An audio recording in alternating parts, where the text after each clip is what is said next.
मेरी voice Audible है सबको? Yes sir, yes.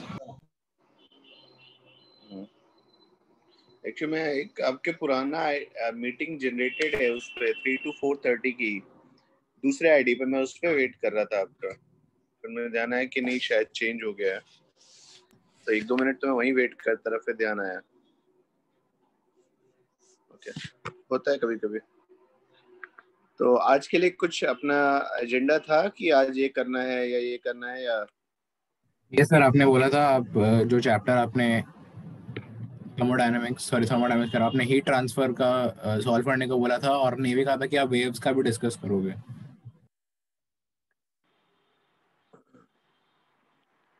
वे में क्वेश्चंस कर लिए क्या आप लोगों ने? Yes sir, yes sir, wave का कर लिया। डॉपलर इफेक्ट उसमें अच्छा दिया है, बीट्स भी अच्छा दिया है। हाँ सर, हाँ, अच्छी वर्मा में अच्छा क्वेश्चन। तो आज थ्योरी आगे बढ़ाएं, क्योंकि अगर हम आज करते तो आज काइंड ऑफ शायद हमारा वाइंड अप ही हो जाए 11th। सर फिर चैप्टर खत्म करने के बाद फिर टाइम होगा हमारे पास ये सारे क्वेश्चंस और वो सब करने का। हाँ बच्चे, जितना आप मुझसे 1000 क्वेश्चन और बोलोगे, मैं 1000 क्वेश्चन और दूंगा, उनके डाउट भी कराऊंगा आपको, क्योंकि आपको लीड बनानी है। लीड है जो मैटर करती है। आप सर कितनी लीड बनाते हो। आप अगर आज मान लेते 1000 की रैंक में हो, तो किसी को 1000 की रैंक पे बैठना थोड़ी ना अच्छा लगता है। आप 500 की तरफ जाओ, 500 से 100 की तरफ जाओ, लीड बनाओ ना। सर एक और डाउट था सर, एच वर्मा में सर, अभी हम बुक 2 पे आ गए हैं ना, हीट ट्रांसफर बुक 2 में है। हीट ट्रांसफर बुक 2 में बेटा, हाँ, हीट और का सर सारा चैप्टर। उसमें कैलोरीमेट्री अलग चैप्टर में जो आपने कराया था, वो भी Q is equal to ms delta t and Q is equal to ml वाला अलग चैप्टर है ना सर, तो मैंने वो भी फिर अलग किया चैप्टर, हाँ कर सकते हैं। बहुत ही कैलोरीमेट्री चैप्टर। क्योंकि कैलोरीमेट्री में बहुत लिमिटेड कॉन्सेप्ट है, इसलिए मैंने ज्यादा नहीं कराया था आपको, है ना। हाँ सर, मैंने वो देखा, तो मैंने उसमें एच वर्मा में भी सिर्फ 20 क्वेश्चन ही हैं, तो मैंने फिर वो भी कर लिए फिर सर। हम्म।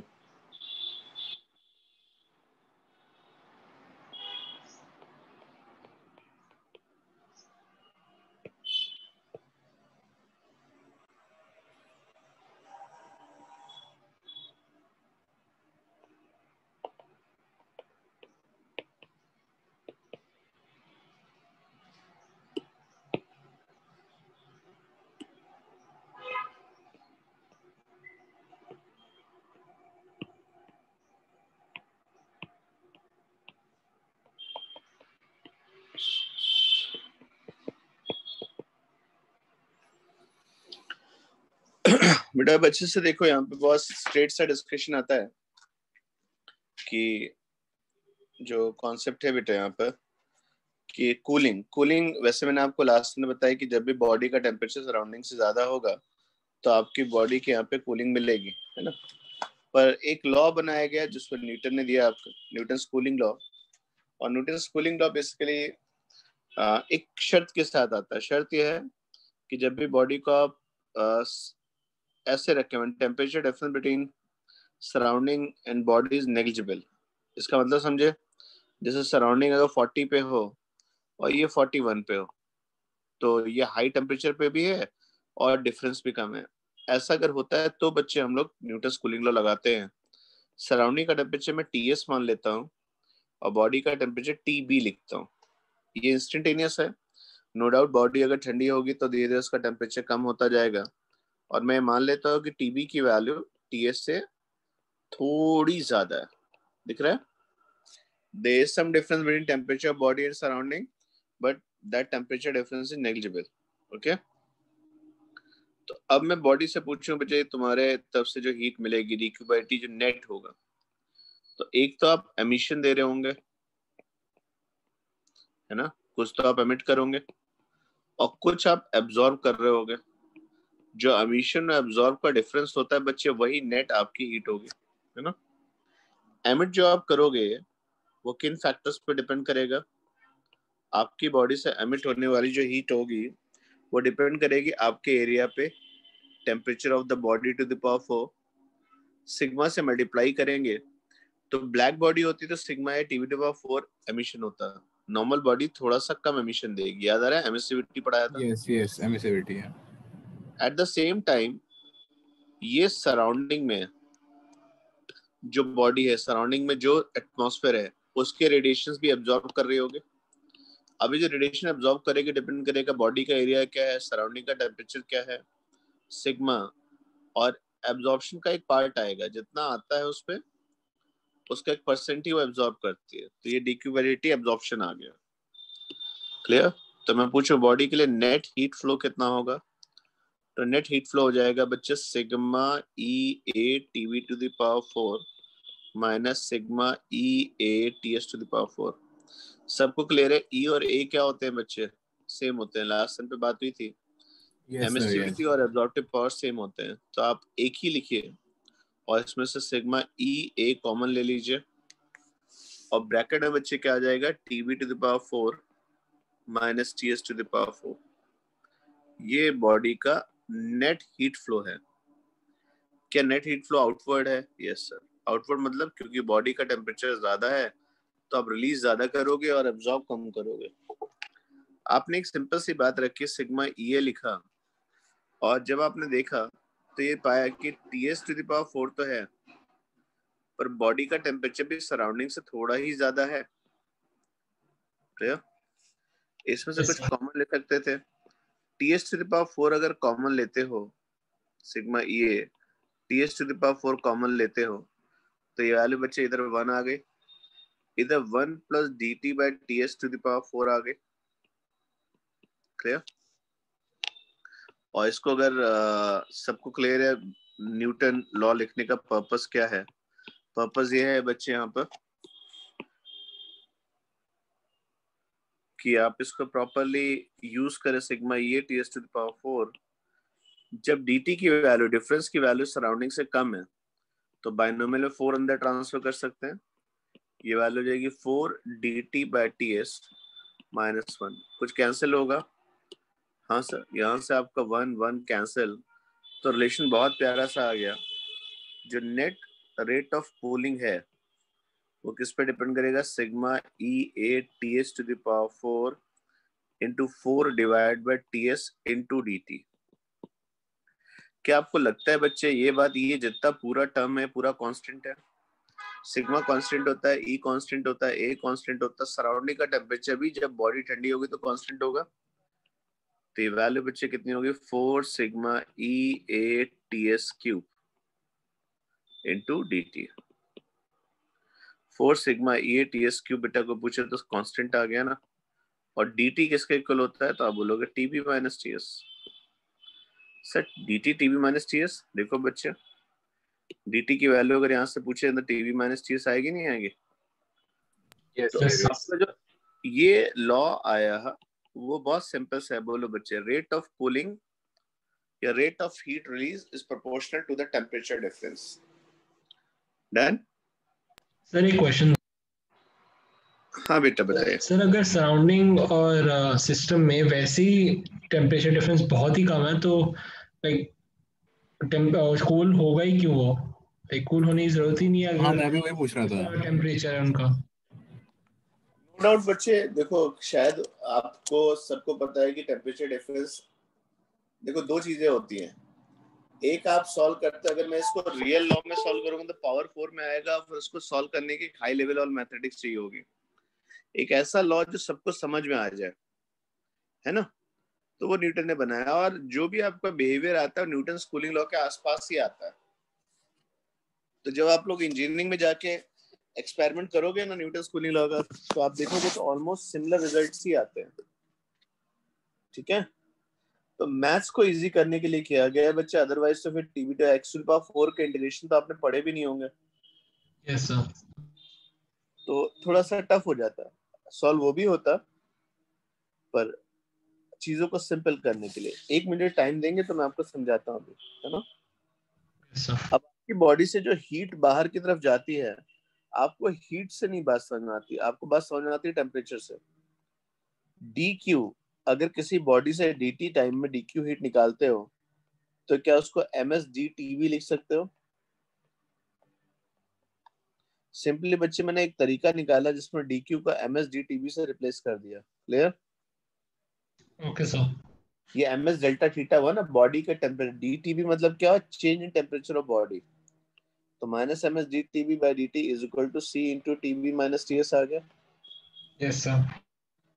तो यहाँ से बच्चे वैल्यू क्या आ जाएगी, minus ms dTV divide by dt, इसमें बेटा dt को आप उधर शिफ्ट कर दीजिए, tv minus ts is equal to क्या हो जाएगा, c dt। क्लियर? यहां से बच्चे जो आपके पास ms आ रहा था उसको भी आपने बच्चे यहाँ पे c डिवाइड बाय ms में लिख दिया, अब ये माइनस आ गया। क्या इंटीग्रेशन बेटा कर सकते थे यहाँ पर? जब काउंटिंग स्टार्ट करी थी तब बॉडी का टेम्परेचर टीबी नॉट था, थोड़ी देर बाद टाइम टी पे बॉडी ठंडे होकर कितने टेम्परेचर पे आ गए, टीबी। तो क्या कोई रिलेशन बनेगा बच्चे? बोलेगा, ये बनेगा log TB minus TS, upper limit minus lower limit log TB not minus TS, और ये जो पूरा एक टर्म था c बाय ms, इसको एक कांस्टेंट k मान लो तो kt आ गया।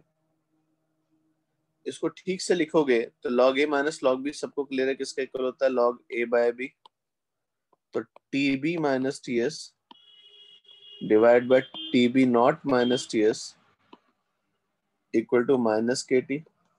अगर इसको इस पर पावर रेस करोगे तो tb minus ts equal to हो जाएगा tb not minus ts e to the power minus kt। और बच्चे मुझे बताओगे ये टर्म क्या है, ये जो पहला वाला टर्म है tb माइनस ts, ये बता रहा है टेम्परेचर डिफरेंस जो अभी है, और tb नॉट माइनस ts जो टेम्परेचर डिफरेंस पहले था। तो क्या इसको delta T divide by delta T not E to the power minus K T लिख सकते हो? तो टेम्परेचर डिफरेंस शुरू में होता है पर धीरे धीरे टेम्परेचर डिफरेंस घटता जाता है। क्लियर? तो क्या होता है बच्चे का पूछूं तो अगर ग्राफ बना के दिखाऊं आपको, यहाँ पर ये टी लिया, यहाँ पे टी लिखा डेल्टा टी, तो शुरू में भले टेम्परेचर डिफरेंस हो बच्चे, धीरे धीरे टेम्परेचर डिफरेंस क्या होता है बच्चे, कम होता जाता है। ये कूलिंग है। इनिशियल टेम्परेचर डिफरेंस कितना है, डेल्टा टी नॉट, थोड़े टाइम बाद टेम्परेचर डिफरेंस कितना हो जाएगा, delta T not E to the power minus K T. Clear? इतना आप याद रख सकते हो बच्चे, क्योंकि अगर ऐसे नहीं रखते तो हमारा इंटीग्रेशन बहुत टफ होता। तो न्यूटन ने जो फिजिक्स बनाई है वो एक्सपेरिमेंट्स के काफी पास, पर एक आध एजम्पशन से हमारी चीजें आसान हो गई। अच्छा एक चीज बताना, डेल्टा टी क्या होता था, टेम्परेचर डिफरेंस, तो TB minus TS equal to delta T not E to the power minus K T. अगर आपसे को पूछे टेम्परेचर ऑफ बॉडी का ग्राफ बनाइए, तो टेम्परेचर ऑफ बॉडी शुरू में जरूर ज्यादा रहा होगा, धीरे धीरे बॉडी ठंडी होती जाएगी, और फाइनली बॉडी का टेम्परेचर शुरू में कितना भी हो धीरे धीरे वो किसके बराबर हो जाएगा, टेम्परेचर सराउंडिंग के बराबर। ये ग्राफ किसका है बच्चे, टीबी का है। किसके साथ, टी के साथ। तो टेम्परेचर डिफरेंस कम होते होते होते होते होते होते होते होते होते होते जीरो होता है, और बॉडी ठंडे होते होते होते होते किसके बराबर होती है, सराउंडिंग के बराबर। क्लियर? तो आपसे बच्चे मैं कल इतनी उम्मीद करता हूँ कि आप मुझे delta T equal delta T not E to the power minus K T पे क्वेश्चन सॉल्व करके देंगे। ठीक है? Yes sir. तो क्वेश्चन बेटा आपको ऐसा दिया गया, मैं आपको एक छोटा सा क्वेश्चन दे रहा हूँ, ये देखिएगा। एक बॉडी क्या नाम बताएगा, उसका टेम्परेचर 40 डिग्री सेंटीग्रेड था, 40 डिग्री सेंटीग्रेड से उसे 36 डिग्री सेंटीग्रेड होने में 5 मिनट्स लगते हैं। ठीक, ये तब की बात है जब सराउंडिंग का टेम्परेचर कितना था, 16 डिग्री सेंटीग्रेड। अगर ऐसा होता है तो उसे 36 से 32 डिग्री सेंटीग्रेड होने में कितना टाइम लगेगा? ट्राई करिए।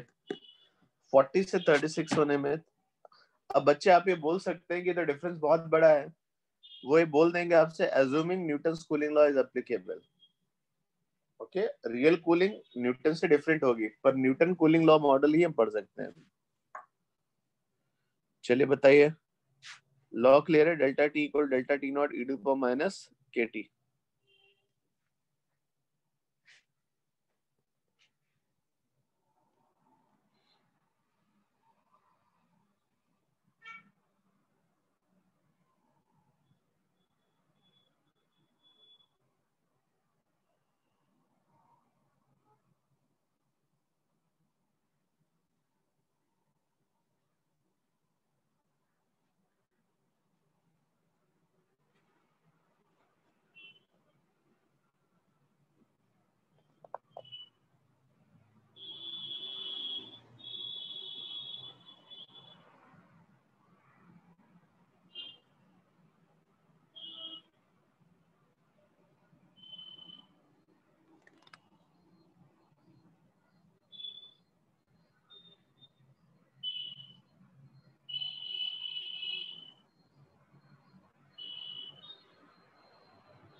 सर थोड़ी सी सब्स्टिट्यूशन में प्रॉब्लम हो रही है कि लाइक फॉर्मूला में कौन सी चीज क्या बन रही है।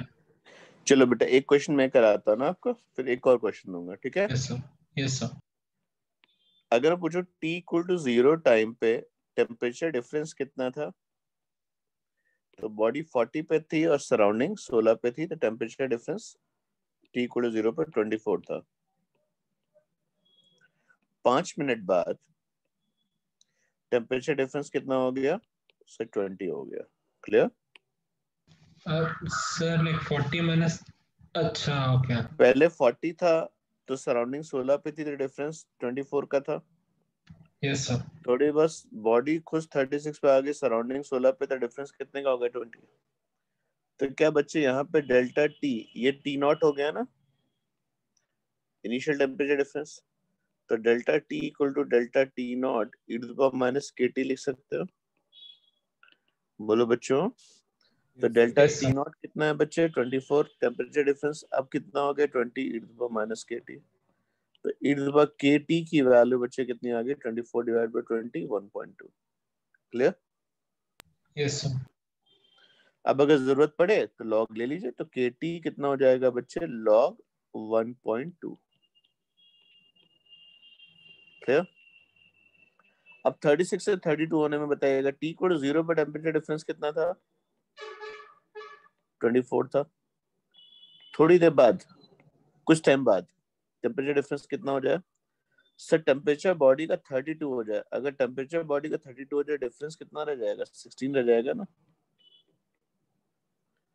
तो क्या कोई ऐसा टाइम हो सकता है जो टेम्परेचर डिफरेंस 24 से घट के 16 हो जाए? Yes sir. शुरू में कितना था? 24, अब कितना हो गया? 16 E to the power minus K T prime. Clear? अब इसको लिख सकते हो E to the power K T prime is equal to 24 divide by 16 कितना होगा बच्चे? 3 डिवाइड बाय 2, है ना? 1.55। अगर मैं इसका लॉग लूंगा तो kt प्राइम किसके इक्वल हो जाएगा, लॉग ऑफ 1.5। अगर मैं दोनों को डिवाइड करूँ तो t prime divide by t किसके इक्वल हो जाएगा बच्चे, log of 1.5 divide by log of 1.2। Clear point है? Yes sir. तो अगर बच्चे मैं पूछूं आपसे यहाँ पर, तो log इस तरीके से है, log 1.5 निकाल सकते हैं, log 1.2। अच्छा, t खुद किसके इक्वल था, पहले 5 मिनट बॉडी ठंडी हुई थी, तो आपका t प्राइम डिवाइड बाय 5 आ गया। क्या आप सब बच्चों के पास कैलकुलेटर अगर है तो log 1.5 log 1.2 का रेशियो निकालो बच्चे ई बेस पे, और t प्राइम की वैल्यू बताइए कितनी आएगी, जल्दी से आपको बताइए। सर टी नॉट सेम ही रहेगा, मुझे लग रहा था कि जब हम नेक्स्ट स्टेप करेंगे तो हमें टी बेटा एट एक 0 बार के लिए 30 एक बार सेल्स लेना सॉल्व पड़ेगा। तो करो, एक बार सॉल्व तो करो। कूलिंग में जैसे जैसे टेम्परेचर डिफरेंस कम होता जाएगा, आपका टाइम बढ़ता जाएगा। आप करोगे तो आंसर आएगा। अभी 1 मिनट रुको, मैं भी सॉल्व कर रहा हूँ बेटा। 1.5 लॉग पे आया 0.405,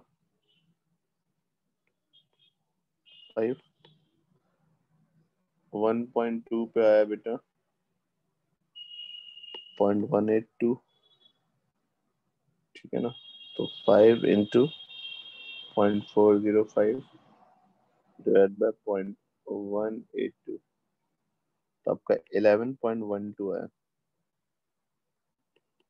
11.1 सेकेंड्स आ रहा है, 11.1 मिनट मान लो। तो बच्चे बताना टोटल टाइम कितना हो जाएगा, 40 से 36 आने में कितना टाइम लगता है, 5 5 मिनट। मिनट्स। 40 से 32 आने में कितना टाइम लग रहा है, 11 मिनट, 11 है ना। मिनट। तो ये टी कितना होगा बच्चे, तो 11.1 माइनस 5 के हिसाब से 6.1 मिनट। क्लियर? सर बट वो जो टी आएगा वो 11 आएगा ना, वो 11 माइनस 5 की होगा। फिर 36 से 32 आने का पूछ रहा है ना, टोटल टी नहीं। 40 से 32 आने में 11.1 लगेगा। नहीं सर, मेरे को ये क्वेश्चन नहीं समझ में आया। कोई बात नहीं बेटा, आप आराम से दूसरा क्वेश्चन देखिए। सराउंडिंग का टेम्परेचर बेटा, बॉडी का टेम्परेचर, सराउंडिंग का टेम्परेचर बच्चे आपको 10 डिग्री सेंटीग्रेड दिया गया, बॉडी का टेम्परेचर 30 डिग्री सेंटीग्रेड था, टी की वैल्यू 0 पे ये स्टोरी थी। 5 मिनट बाद सराउंडिंग का टेम्परेचर, जो बॉडी का टेम्परेचर बच्चे को कितना हो गया, 20 हो गया। नो डाउट सराउंडिंग पे कुछ फर्क नहीं पड़ेगा। अगर मैं आपसे एक सवाल पूछूं बच्चे कि कितने टाइम पे बॉडी का टेम्परेचर 15 डिग्री सेंटीग्रेड होगा, ठीक है, ये बता सकते हैं? यस सर, एक मिनट। थोड़ा तो बच्चे मैथ्स लगानी पड़ेगी, बिल्कुल जीरो तो बच्चे मैथ्स में नहीं उठा पाऊंगा। आप मुझे क्या इतना बताइए, इनिशियल टेम्परेचर डिफरेंस कितना था, मुझे इतना देख के बताइए। 20 20 20। 20। टेम्परेचर डिफरेंस कितना था, 20। 5 मिनट बाद टेम्परेचर डिफरेंस कितना हो गया, 10 10। तो ई टू पावर माइनस के इंटू अपने यहाँ पे 5 लिख दिया। क्लियर? तो ई टू पावर यस 5 सर। के किसके इक्वल हो जाएगा, 2 आ जाएगा, और लॉग लोगे तो 5 K equal to log 2। Clear? Yes sir. अब वो बोलते हैं बच्चे कि थोड़ी देर बाद भाई कितने टाइम पे टेम्परेचर 15 हो जाएगा, तो आप कितने टाइम पे टेम्परेचर 15 हो जाएगा, तो फिर से लगाओ delta T equal delta T not E to power minus K T. बताइए इनिशियल टेम्परेचर डिफरेंस कितना था, 20। 20 था। टेम्परेचर डिफरेंस अब कितना हो जाएगा बच्चे, अब वो 5। 5 का पूछ रहा है। तो ई to power minus K T किस टाइम पे ऐसा होगा, तो ई टू पावर के टी किसके इक्वल हो जाएगा बच्चे, 20 डिवाइड बाय 5 4 हो गया, और लॉग लोगे तो के टी की वैल्यू बच्चे यहाँ से लॉग 4 आ जाएगी। दिख रहा है? Yes sir, yes. अब अगर मैं इन दोनों में k को भगा दूं, यहाँ से डिवाइड कर दूं, तो 5 डिवाइड बाय t की वैल्यू किसके इक्वल हो जाएगी, log 2 divide by log 4। Yes sir, yes. और सबको पता है बच्चे log 4 जो होता है 2 log 2 होगा, हाँ तो 1/2 करके आ जाएगा, तो टी की वैल्यू कितनी आ जाएगी, 10 आएगी। क्लियर? हाँ सर, हाँ समझ गया समझ गया समझ गया। तो अगर तुम ध्यान से देखो, पहले 5 मिनट में कितना टेम्परेचर गिरा, 10, 10 डिग्री। पर अगले 5 मिनट में केवल कितना गिरा, 5। क्लियर? सर जो हमारा आंसर है इनमें 10, वो लाइक वो टाइम बता रहा है, फिर वो टाइम डिफरेंस बता रहा है? वो टाइम बता रहा है, हाँ मेरे को वो भी अभी वो टाइम समझा। बेटा, टाइम टेबल, वो तो टाइम टिक टिक टिक टिक क्लॉक चल रही है ना। डिफरेंस कहाँ, टी इक्वल टू 0 डिफरेंस होता है क्या, मुझे बताओ। नहीं सर, पिछले क्वेश्चन में हमने लाइक एक नहीं, स्पेसिफिक टाइम से पिछले टाइम तक क्वेश्चन में निकाला नहीं ना। बोला था। पिछले क्वेश्चन में बोला था कि 40 से 36 आने में 5 मिनट लगते हैं, तो 36 से 32 आने में कितने लगेंगे, तो फिर वो टी जो है डिफरेंस था, इसलिए हमें सबट्रैक्ट करना पड़ा ना। Yes sir. Yes sir yes. चलिए फिर से ट्राई करिएगा। अब इस क्वेश्चन को बच्चे दूसरे एक मेथड से हम लोग सॉल्व करते हैं, जिसको हम लोग बोलते हैं बेटा लीनियर मेथड। ठीक है ना, लीनियर मेथड से ट्राई करेंगे। लीनियर मेथड कहता है बेटा, जब आपने D theta by D T लिखा था, तो आपने D theta by D T की वैल्यू लिखी थी माइनस के into theta minus theta surrounding, ऐसे पढ़ा था ना, नहीं याद आ रहा है? आज ही लिखवाया था, देखो D theta by D T की तो T value. B minus T S. हाँ सर हाँ हाँ। ठीक है ना, तो अगर मैं टी से लिख दूंगा, थीटा लिख, थीटा टेम्परेचर के लिए यूज कर सकते थे, तो D theta by D T होता है बेटा टेम्परेचर डिफरेंस। तो इसको लीनियर फॉर्म में ऐसे लिखा जाता है, delta theta by delta T. जो बॉडी का टेम्परेचर में चेंज आया होगा, delta theta T B divide by delta T is equal to minus K theta B average minus theta S, क्योंकि सराउंडिंग का टेम्परेचर तो चेंज ही हो रहा है, तो उस पीरियड में एवरेज टेम्परेचर से बात बनती है। क्लियर? तो एक बच्चे ने कहा सर इसका क्वेश्चन बताइए। फिर से देखो बच्चे, 40 से 36 आने में लिख रहा हूँ, 40 से 36 आने में कितने मिनट लगते हैं, 5 मिनट लगते हैं। ठीक है, जब सराउंडिंग का टेम्परेचर कितना, 16 डिग्री सेंटीग्रेड, तो उसको 40 से 32 आने में या 36 से 32 आने में कितना टाइम लगेगा? क्वेश्चन पकड़ पा रहे हो? Yes sir. Yes sir yes. अब इसको लीनियर से सॉल्व करो। 40 से 36 आने पे टेम्परेचर चेंज कितना हुआ, 4, टाइम कितना लगा, 5, इक्वल टू के। 40 से 36 आने में बॉडी का टेम्परेचर कितना रहा होगा, एवरेज 38, और सराउंडिंग कितने पे, 16 पे। क्लियर? फिर 36 से 32 आने में कितना टाइम लगेगा, 36 से 32 आने में आपका जो टाइम लगेगा वो टेम्परेचर चेंज होगा 4, टाइम कितना लगेगा, टी के। 36 से 32 आने में जो एवरेज आएगा वो 34 माइनस 16 आया। क्लियर? Yes sir. अब अगर आप इस वैल्यू में देखोगे तो के कैंसिल हो गया, ऊपर आ गया 4/5, नीचे आ गया 4/t। 38 माइनस 16 कितना होता है, 22, और 34 माइनस 16 कितना होता है बच्चे, 18 आएगा। 18। क्लियर? Yes sir. तो यहाँ से 4 कैंसिल, तो टी की वैल्यू बच्चे आ जाएगी, T equal to 5 into 22 divide by 18। तो बताएंगे 5 इंटू 22 डिवाइड बाई 18 कितना बनेगा बच्चे? जरा कैलकुलेटर बेटे में देखो यहाँ पर, तो आपका आंसर आएगा 5 इंटू 22 डिवाइड बाय 18, 6.1 आ रहा है। क्या आंसर मैच कर रहा है? यस सर भैया।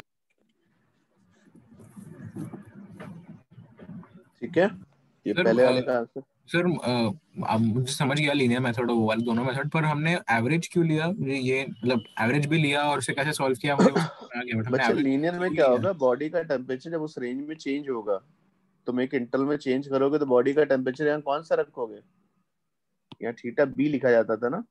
Yes sir yes. तो अब बच्चे हम लोग एक क्वेश्चन जो है लास्ट सबके लिए बेटा है, ये सब बच्चे ट्राई करेंगे, है ना। हम डिवाइड कर लेते हैं, मोहित सर जो है एक्सपोनेंशियल से सॉल्व करेंगे, और ठीक है, तो क्वेश्चन बेटा मैं दे रहा हूँ यहाँ पर, एस सी का क्वेश्चन है। बॉडी को 50 से 45 आने में 5 मिनट लगते हैं, ठीक है, और 45 से 40 आने में फर्दर 8 मिनट्स लगते हैं। क्लियर? क्लियर? Yes sir. तो आपको पहली चीज तो बताना सराउंडिंग का टेम्परेचर कितना है, और सेकंड बेटा बताना है बॉडी को 32 डिग्री सेंटीग्रेड टाइम अटेंड करने में फर्दर 3 मिनट्स लगते हैं। फर्दर का मतलब समझ में आ गया? Yes sir. तो बताइए 3 मिनट्स कितने। लैंग्वेज बहुत सिंपल सी है। A body cools down from 50 to 45 in 5 minutes. From 45 to 48 takes further 8 minutes.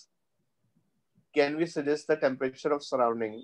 If we find the temperature of surrounding, then find the time required by body to reach the temperature 32 degree centigrade. Okay? चलिए जल्दी से बताइए। आप लोग linear से solve करेंगे, मैं exponential से करूंगा। आंसर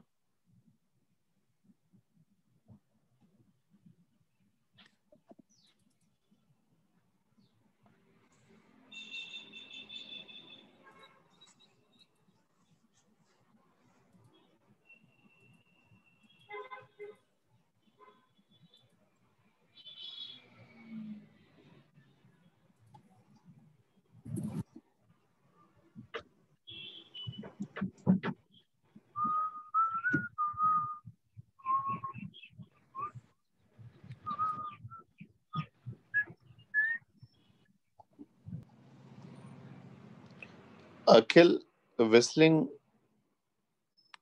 अच्छी बात है।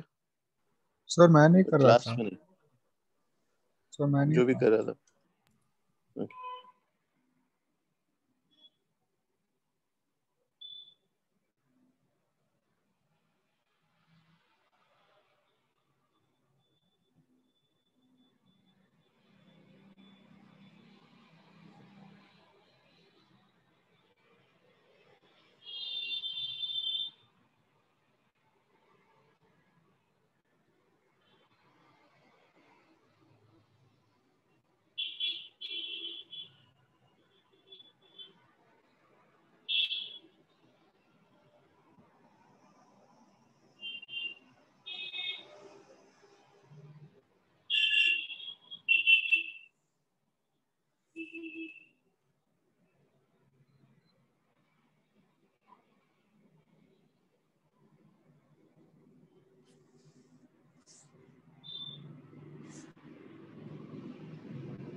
सर सराउंडिंग की वैल्यू आई है।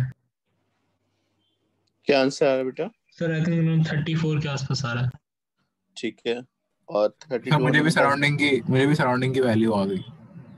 मुझे 37 आ रहा है। 34 बेटा सही आंसर है। Yes sir.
सर जो हमें लाइक 32 तक उसका टाइम निकालना था, वो हमें किसके रिस्पेक्टिव प्लस कर रहे हैं उसे, लाइक टोटल टाइम या फिर आफ्टर? शायद 32 नहीं पॉसिबल होगा बेटा, अगर 30 वो 36 लिखिएगा यहाँ पर, सॉरी 36 होगा।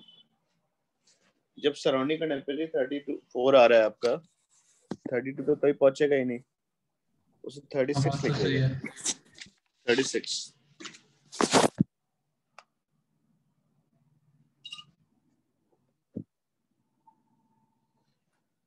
चलो देखा जाए क्वेश्चन को। मैं दोनों Yes, मेथड sir. से सॉल्व करके आपको दिखा देता हूँ, जल्दी से देखिएगा। अगर आप लीनियर मेथड से चलेंगे तो 50 से 45 आने में 5 मिनट्स लगे। के इंटू थीटा एवरेज जो होगा बच्चे यहाँ पे 47.5 आएगा। सराउंडिंग का टेम्परेचर मुझे नहीं पता, मान लेता हूँ एक्स है ना। फिर 45 से 40 आने में 5 मिनट्स, 5 टेम्परेचर गिरने में 8 मिनट्स लगते हैं। ओके 40 और 40 का जो एवरेज लोगे तो वैल्यू 42.5 आएगी, माइनस एक्स आएगा। क्लियर? ऑब्वियसली यहाँ पे के में आपको कोई इंटरेस्ट नहीं है, आप दोनों को डिवाइड करिए तो एक वैल्यू 5/5 आ गई, एक 5/8 आ गई बेटा, तो ये वैल्यू के कैंसिल हो गया। 47.5 minus X divide by 42.5 minus x जैसा कुछ आया है ना। ये वैल्यू 8/5 बनेगी, 8/5 equal to 47.5 minus X divide by 42.5 minus X. Clear? तो अगर इस वैल्यू को आप सॉल्व करोगे तो रिलेशन में अच्छे जो आएगा यहाँ पर, अच्छे से देखिएगा, तो एक टर्म आ गया आपके पास 8 into 42.5 minus 8x is equal to 5 into 47.5 minus 5x, है ना। माइनस सर आप कॉम्पोनेंडो डिविडेंडो से भी करोगे तो एक्चुअली काफी इजी हो जाएगा। थैंक्स यार, पर जिस दिन मेरी क्लास में कॉम्पोनेंट डिविडेंडो पढ़ाया गया था उस दिन मैं एब्सेंट था, और सीरियसली एब्सेंट था, तो मुझे आज भी नहीं आता। ठीक है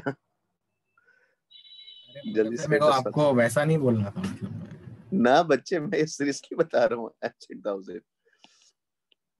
जैसे a plus B whole square जिस दिन पढ़ाया जा रहा था ना, तो मेरे माइंड में बहुत दिन तक ये डाउट रहा था कि a plus B whole square जो है, मेरे टीचर ने तो पढ़ा दिया a square plus B square plus 2ab था, और होली के आसपास सारी क्लास पढ़ी थी तो मैं एब्सेंट था।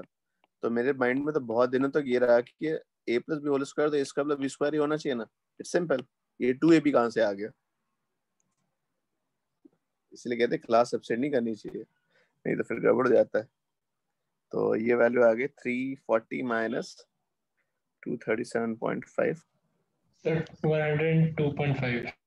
हाँ बेटा 102 पूरा बेटा, मैं आंसर आपको निकाल के दे रहा हूँ। तो ये आपके पास ये वैल्यू आई, उसको आपने 3 से डिवाइड किया, अप्रोक्सीमेटली 34.16 आ रहा है, 34.1 लिख के छोड़ दीजिए, है ना। ये सराउंडिंग का टेम्परेचर आया। अब 36 आने में टाइम, 32 तो कभी नहीं पहुंच पाएंगे, है ना। 36 आने में टाइम कितना लगेगा, तो कहाँ से कहाँ मेजर करते हैं, चलो 40 से 36 निकालते हैं। 40 से 36 आने में, 40 से 36 आने में बच्चे बताना। अच्छा एक्स की वैल्यू क्लियर है यहाँ पर, 40 से 36 आओगे तो 4 लगेगा, टाइम कितना लगेगा, टी होगा, के लिखोगे, एवरेज कितना होगा बच्चे 40 और 36 का एवरेज 38 माइनस सराउंडिंग का टेम्परेचर 34 ही लेके छोड़ दो, ठीक है ना। तो आप कहोगे सर यहाँ पे 4/t इक्वल टू के इंटू 4 आ गया, और एक वैल्यू बच्चे देखो यहाँ से यूज कर लेते हैं, है ना। ये देखो बैठे हैं ना चुपचाप, इसको यहाँ से कॉपी करते हैं और नीचे ले चलते हैं, दिख रहा है।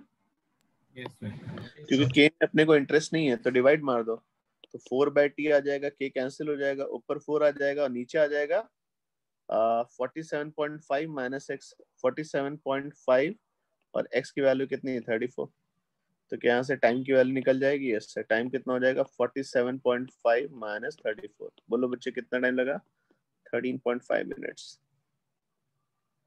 तो क्या आपको लग रहा है बच्चे कूलिंग स्लो होती जा रही है। यस सर, पहले 5 में तो 5 मिनट ही लगे, अगले 5 मिनट में 8 मिनट लगे, और अगले में तो केवल 40 से 34 आने में कितने मिनट लग गए, 0.5 minute. 13.5 minute. Clear? Yes sir. Sir हमको जो फर्दर जो आपने क्वेश्चन में पूछा है वो टाइम निकालने के लिए हमको वो माइनस करना 13.5 पड़ेगा। होगा ना फर्दर ना हाँ भाई, 40 के बाद 36 आने में कितना टाइम लगेगा, यस सर, यस। तो हमने वही टाइम तो निकाला है ना। हमने वही निकाल दिया। हाँ हाँ ठीक है। ठीक है ना। अब ये क्वेश्चन को बच्चे एक बार हम लोग चाहते हैं तो किससे कर सकते हैं, एक्सपोनेंशियल से करके देखें कि एक्सपोनेंशियल से हमारी वही बात आती नहीं आती है। ठीक है, तो एक्सपोनेंशियल का पहले एक्सप्रेशन सारे बच्चों को आना चाहिए। क्या होगा, delta T equal to delta T not into E to the power minus K T, है ना। अब क्या होगा, पहले टेम्परेचर 50 था, सराउंडिंग का टेम्परेचर हमें नहीं पता x है, तो 50 माइनस x था, और अब कितना हो गया 45 माइनस एक्स, 45 माइनस एक्स। कितने टाइम में, 5 मिनट में। ये क्लियर है। Yes sir. Yes sir.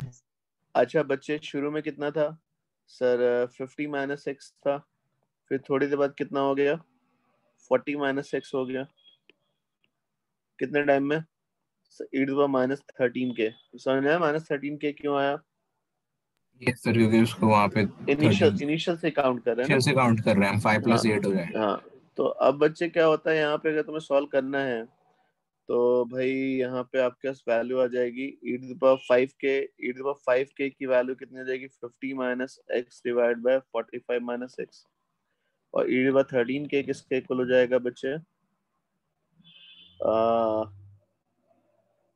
50 minus X divide bye 40 minus x. ठीक है, इसका लॉग ले लो, लॉग के हिसाब से इधर 5 के आ जाएगा, और इधर आ जाएगा log of 50 minus X divide bye 45 minus x. ठीक, और इधर कितना हो जाएगा, 13 के इज इक्वल टू कितना हो जाएगा बच्चे बोलो, 13 के हो जाएगा log of log of 50x divided by 40 है। 5 माइनस एक्स। क्लियर। अब इसको डिवाइड करोगे तो के तो चला जाएगा, के चला जाएगा, तो 5/13 इक्वल टू लॉग ऑफ 50 आपने माइनस 13 के एक्स। वाले इक्वेशन में 50 minus x upon 40 minus x होगा सर। ये ना, यस ठीक है, सर। तो लॉग आपके पास आ गया 50 माइनस एक्स माइनस, अभी आपके जो वैल्यूज आ रही हैं बेटा,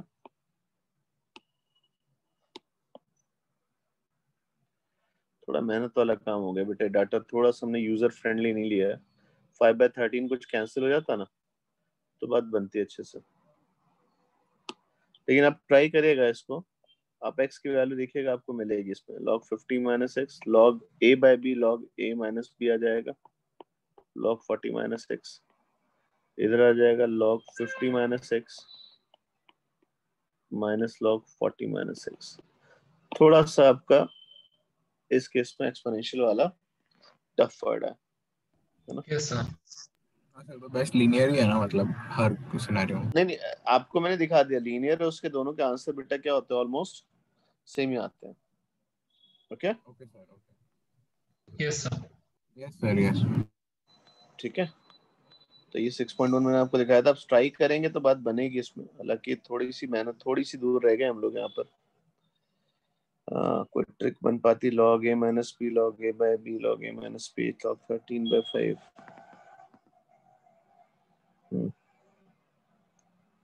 5 लिया बेटा आपने, 50 माइनस एक्स।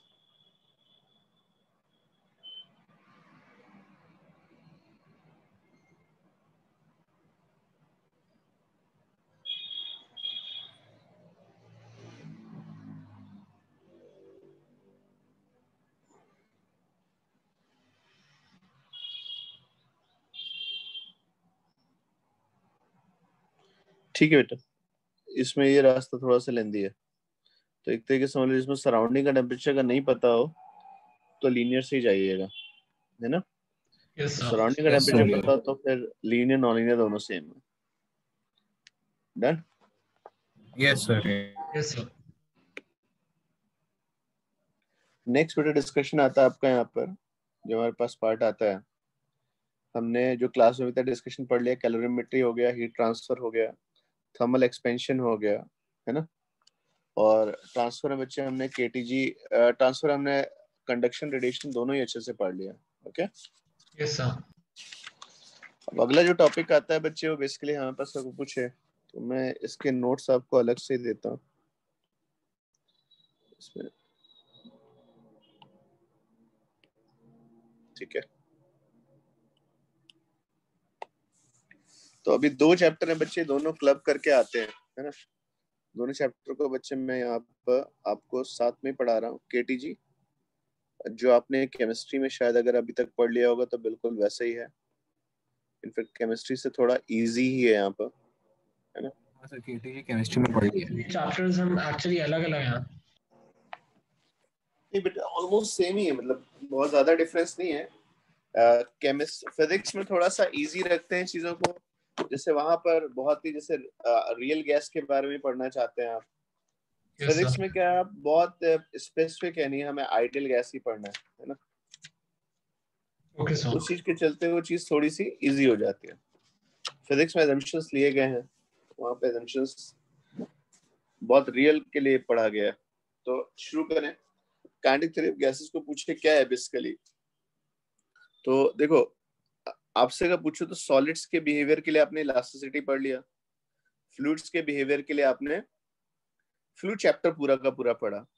लेकिन अब Yes. मन में बात है कि सर मुझे बिहेवियर ऑफ गैसेस को समझना है, गैस कैसे बिहेव करती है, कैसे उनका प्रेशर चेंज होता है, कैसे टेम्परेचर चेंज होता है, ये बात है। नो डाउट अगर गैसेस के बिहेवियर की बात करें तो गैसेस में सबसे अच्छी बात क्या है कि जो मॉलिक्यूल्स हैं वो फ्री बाउंड नहीं है, एक दूसरे से फ्री है।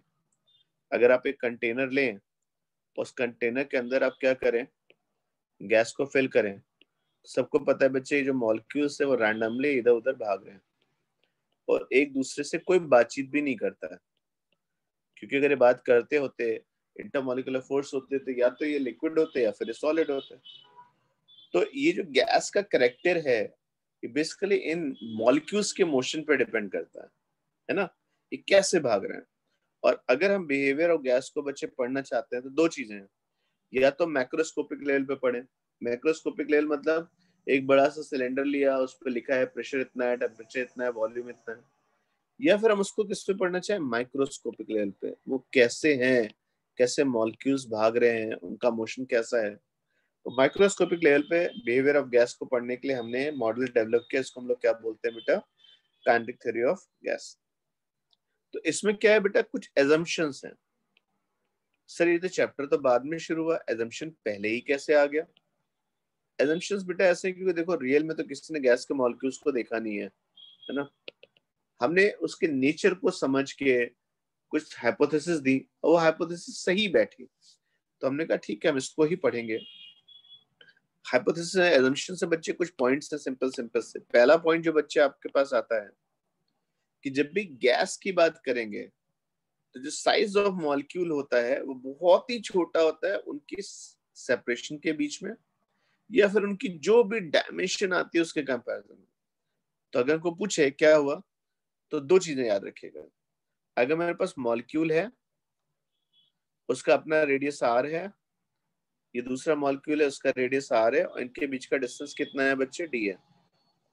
तो मॉलिक्यूल्स के बीच का गैप बहुत बड़ा होता है in comparison to the size of molecule. Okay,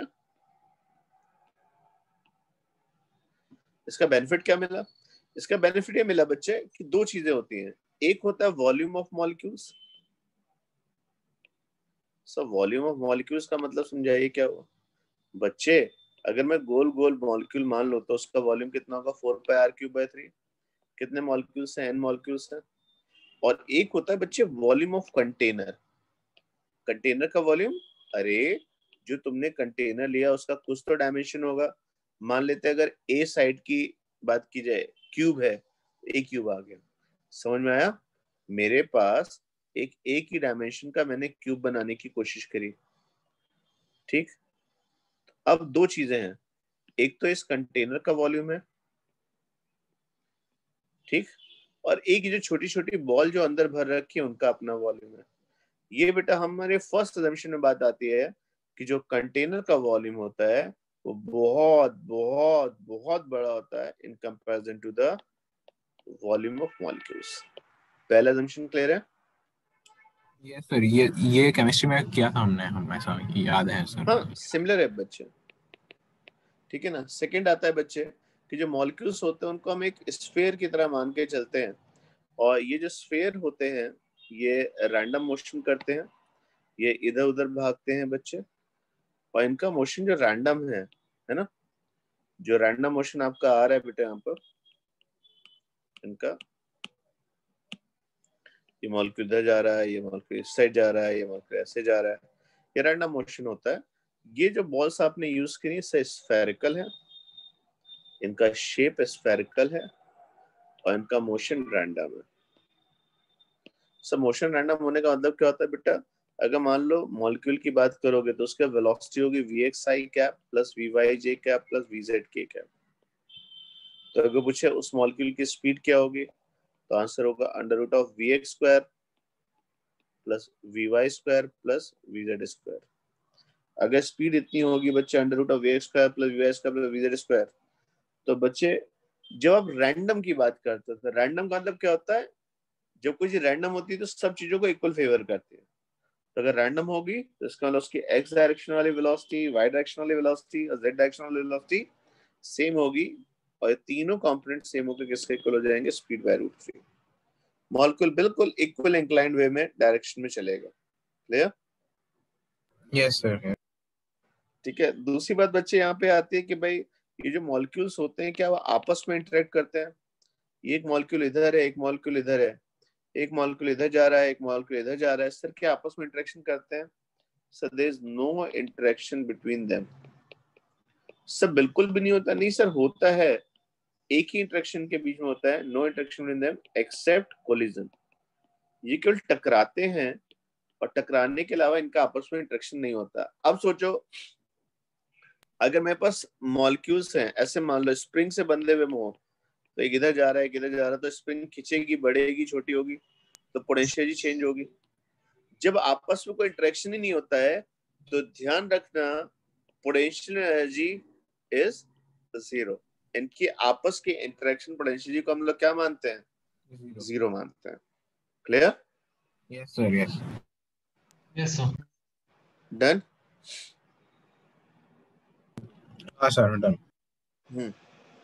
अगला पॉइंट आता है बच्चे यहाँ पर कि जो मॉलिक्यूल्स हैं इनके सारे कोलिजन्स मतलब सच चाहे ये मॉलिक्यूल जाके दीवार से टकराए, कंटेनर में वॉल तो होगी, या हो सकता है मॉलिक्यूल एक दूसरे मॉलिक्यूल से टकराए। ठीक है, ये दोनों ही टाइप के कोलिजन हर हालत में कैसे होते हैं, इलास्टिक। इलास्टिक का मतलब क्या होता है, so there is no change in energy, energy का लॉस नहीं होता है। सारे कोलिजन कैसे होते हैं बच्चे, इलास्टिक होते हैं। क्लियर? डन है। नेक्स्ट पॉइंट आता है बच्चे कि जितने भी गैस मॉलिक्यूल्स होते हैं कंटेनर में, उसमें ऐसा मानते हैं कि effect of gravity on molecules, on motion of molecules कैसा है बच्चे, नेग्लिजिबल है, जीरो है। क्लियर? रीजन समझ में आया बच्चे क्या हुआ? अगर वाकई में गैस मॉलिक्यूल्स के लिए अगर बात की जाए, ग्रेविटी का इफेक्ट लेते हैं, तो मैक्सिमम जो एयर होती बॉटम पे ही होती है ना, सब नीचे पहुंच चुके होते हैं। क्या आपको लगता है बच्चे जो एयर होती है, गैस होती है, उसकी डेंसिटी हर जगह एक जैसी है? हाँ सर। तो आपका ग्रेविटी का इफेक्ट नहीं है। जैसे पानी लो, पानी में अगर आप यहाँ पे ऐसे रखो, टर्बिड सोल्यूशन हो, बहुत सारी गंदगी हो, तो थोड़ी देर में पानी साफ हो जाता है, गंदगी नीचे पहुंच जाती है क्योंकि उस पर ग्रेविटी लगती है। ग्रेविटी का इफेक्ट होता है। ये फैसिलिटी गैस मॉलिक्यूल्स में बेटा आपको अवेलेबल नहीं है। जाना? Yes sir. तो एजम्पशन सिंपल से है बच्चे, साइज ऑफ मॉलिक्यूल नेग्लिजिबल है, स्फेरिकल है, मोशन रैंडम है, कोई आपस में इंटरेक्शन नहीं है, सारे कोलिजन इलास्टिक हैं, इफेक्ट ऑफ ग्रेविटी नहीं लिया जाता है। क्लियर? कोई डाउट तो नहीं बेटा इसमें? नहीं सर। नहीं सर। अब जब बच्चे हम लोग पढ़ाई कर रहे थे, इनिशियल लेवल पे बात की जाए, तो शुरू में गैस लॉस थे। Gas laws theoretically practically prove किए गए, जैसे बॉयल्स ने बनाया बेटा, सबने पढ़ा हुआ है। बॉयल्स लॉ क्या था बच्चे, कि अगर आप टेम्परेचर फिक्स करके गैस के प्रेशर को चेंज करें, वॉल्यूम को चेंज करें, प्रोपोर्शनल तो पीवी की वैल्यू बच्चे कांस्टेंट आती थी। ऐसा कब होता था? जब गैस सैंपल मतलब मोल्स फिक्स, सैंपल का टेम्परेचर आप क्या कर दें बच्चे, फिक्स कर देंगे। सैंपल का टेम्परेचर फिक्स करते हैं तो पीवी इक्वल टू क्या होता है, पीवी मतलब P1V1 equal to P2V2। Clear? Yes ये सर। बॉयल की एक बड़ी डिस्कवरी थी उस जमाने के हिसाब से, है ना। अब जिस जमाने में हम लोग तलवार भाले से लड़ाई कर रहे थे, ये लोग प्रेशर वॉल्यूम डिस्कस कर रहे थे। तो उनका कहना यह था कि अगर आप वॉल्यूम को एक्सपेंड करोगे, वॉल्यूम बढ़ाओगे, जैसे मान लिया आपने ग्राफ बनाया पीवी का, तो ये वी ले लिया और ये आपने पी लिया, तो ये पी है और ये वी है, तो बच्चे को पूछे ग्राफ कैसा होगा, तो आप लोग इसका ग्राफ आपका इस तरीके से आएगा बच्चे। Clear? Yes sir, hyperbolic nature inverse में चल रही। हाँ, इसका मतलब क्या होता है, अगर टेम्परेचर फिक्स करके बात करेंगे तो प्रेशर को अगर तुम आधा करोगे तो वॉल्यूम तो बेटा सिंपल सी बात है, झक मार के डबल होगा। क्लियर? यस जिससे प्रेशर इनटू वी और प्रेशर इनटू वी सेम रहे। क्लियर?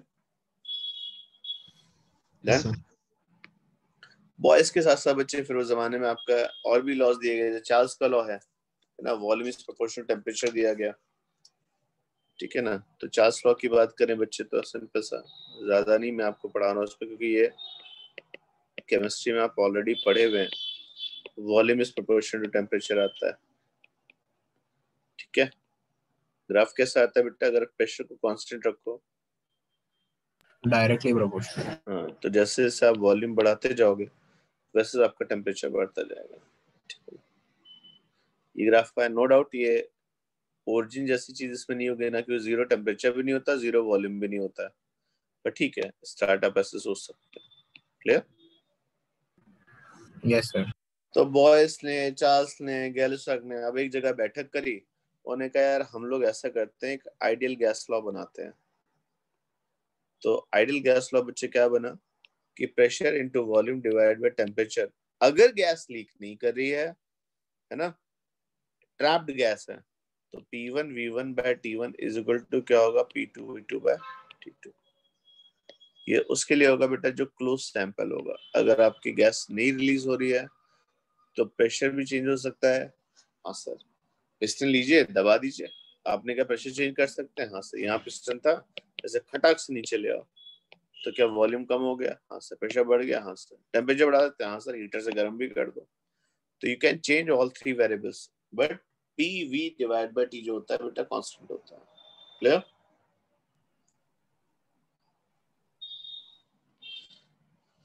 कोई डाउट तो नहीं बेटा इसमें? नहीं सर। फिर जब आप आइडियल गैस इक्वेशन की बात करते हैं, तो आइडियल गैस इक्वेशन में बच्चे आपसे बात करी गई कि जो प्रेशर होता है वॉल्यूम के साथ अगर मल्टीप्लाई करो तो PV इक्वल टू nRT होता है। नो डाउट प्रेशर एमकेएस में न्यूटन पर मीटर स्क्वायर में, वॉल्यूम एमकेएस में मीटर क्यूब में, आर आपका 8.3 जूल पर मोल केल्विन होता है, यूनिट्स में गड़बड़ नहीं करेंगे, और टी केल्विन में। ऐसा करके आप नंबर ऑफ मोल्स निकाल सकते हैं, ठीक है ना।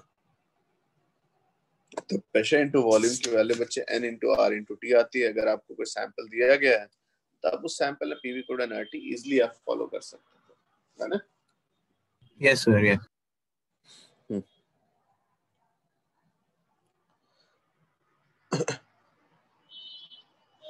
तो अगर मैं एक छोटा सा क्वेश्चन बेटा आपको दूं, यहाँ पर क्वेश्चन ऐसा था बच्चे, दो ग्लास बल्ब बेटा आपने लिए, यहाँ पर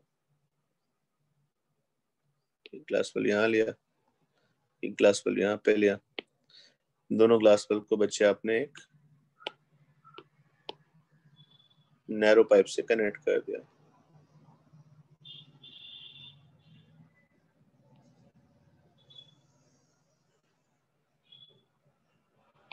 ठीक है।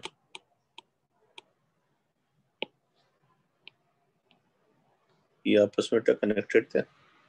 अब क्या हो बच्चे कि यहाँ पे जो आपके पास ये दोनों वॉल्यूम बच्चे V0 के मान लिया। आपने क्या कर रखा था बच्चे, ये शुरू में 0 डिग्री सेंटीग्रेड पे 76 सेंटीमीटर ऑफ मर्करी से फिल्ड थे, ठीक है ना। सडनली बच्चे आपने क्या किया, इसी चीज को बेटा उठाया यहाँ से, ठीक है ना, और आपने थोड़ा चेंज किया, ये जो लेफ्ट वाला था उसको आपने क्या करा, थोड़ा सा गर्म कर दिया, है ना। इसको गर्म करके पीछे 20 डिग्री सेंटीग्रेड पे रखा। इसको बेटा गर्म करके आपने कितने पे कर दिया, 82 डिग्री सेंटीग्रेड पे कर दिया, ठीक है ना। अगर आप ऐसा करते हो तो क्वेश्चन पूछा गया था न्यू प्रेशर कितना होगा, फाइंड न्यू प्रेशर। ये मान के चलना बेटा जो ट्यूब है इसका वॉल्यूम नेग्लिजिबल है, ठीक है ना, इसमें गैस ना के बराबर है। या एक 0 डिग्री सेंटीग्रेड 76 पे था, एक 0 पे था 76 पे, गर्म किया, एक को थोड़ा कम गर्म किया, एक को ज्यादा गर्म किया। ऑब्वियसली यहाँ पे प्रेशर जो यहाँ से गैस भागी होगी इस साइड, है ना, तो गैस का एक्सचेंज हुआ होगा मॉलिक्यूल्स का। जरा बताइए फाइनल प्रेशर कितना होगा।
सर 90। ओके देखिए बेटा कैसा आएगा। देखो एक बहुत सिंपल सा डिस्कशन है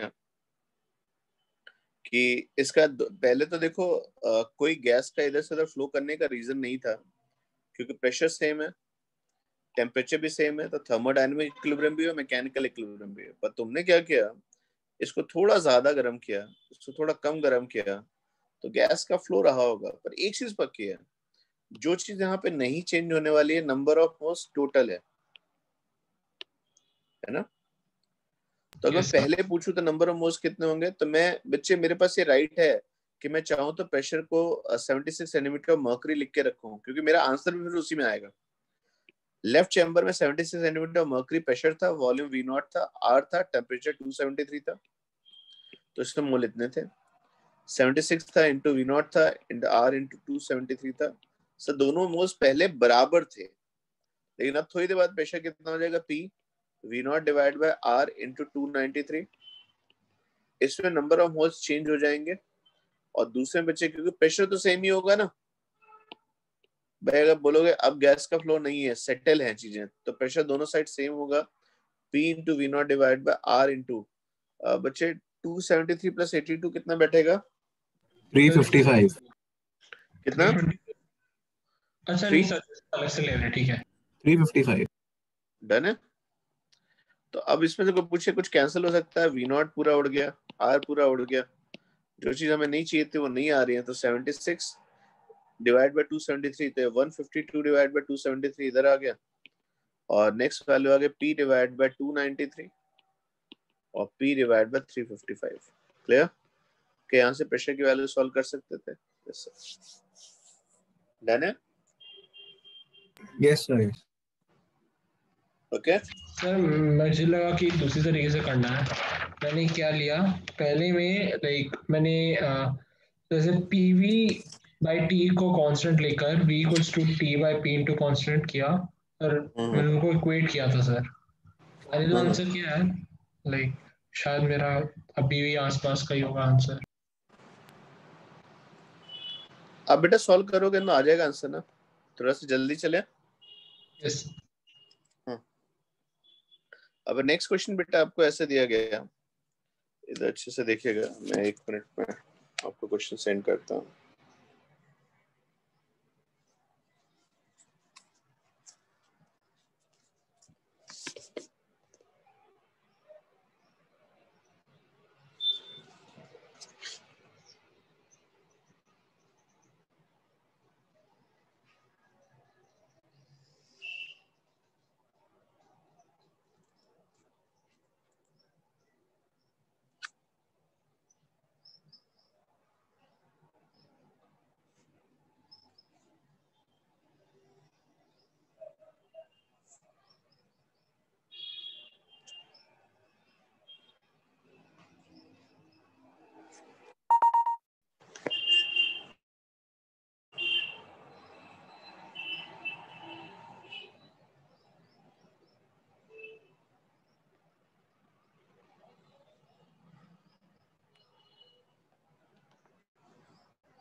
हाँ सर, आंसर इसका भी अराउंड क्वेश्चन बेटा सबका विजिबल है? Yes sir. एक वर्टिकल सिलेंडर लिया था बेटा, इसकी हाइट 100 सेंटीमीटर थी और कांस्टेंट टेंपरेचर पे था। इसके टॉप पे एक फ्रिक्शनलेस पिस्टन था और एटमॉस्फेयर प्रेशर 76 सेंटीमीटर मर्करी है। इसके ऊपर क्या करते हैं बच्चे, आप थोड़ा थोड़ा मर्करी डालना शुरू करते हो। ड्यू टू मर्करी ये इस पे लोड बढ़ता है तो ये धीरे धीरे नीचे आता जाएगा। Clear? Due to weight air compress होती जाएगी, तो यहाँ वाली जो एयर थी वो कंप्रेस हो गई।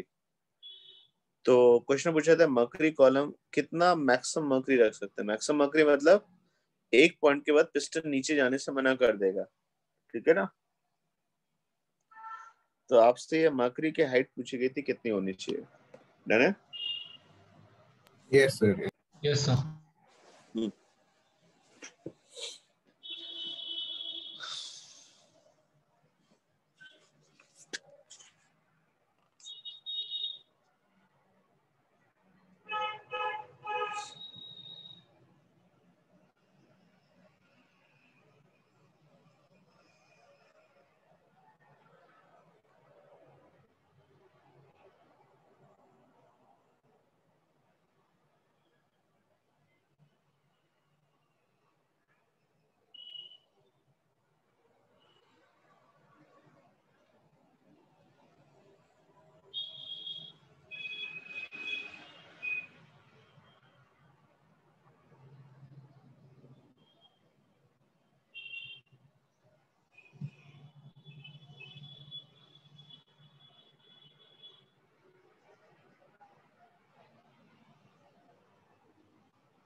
ठीक है बेटा, देखो एक चीज समझो, जो आपको एक टूल दिया गया ना पीवी कोड एनआरटी वाला, टूल बड़ा इंटरेस्टिंग टूल है।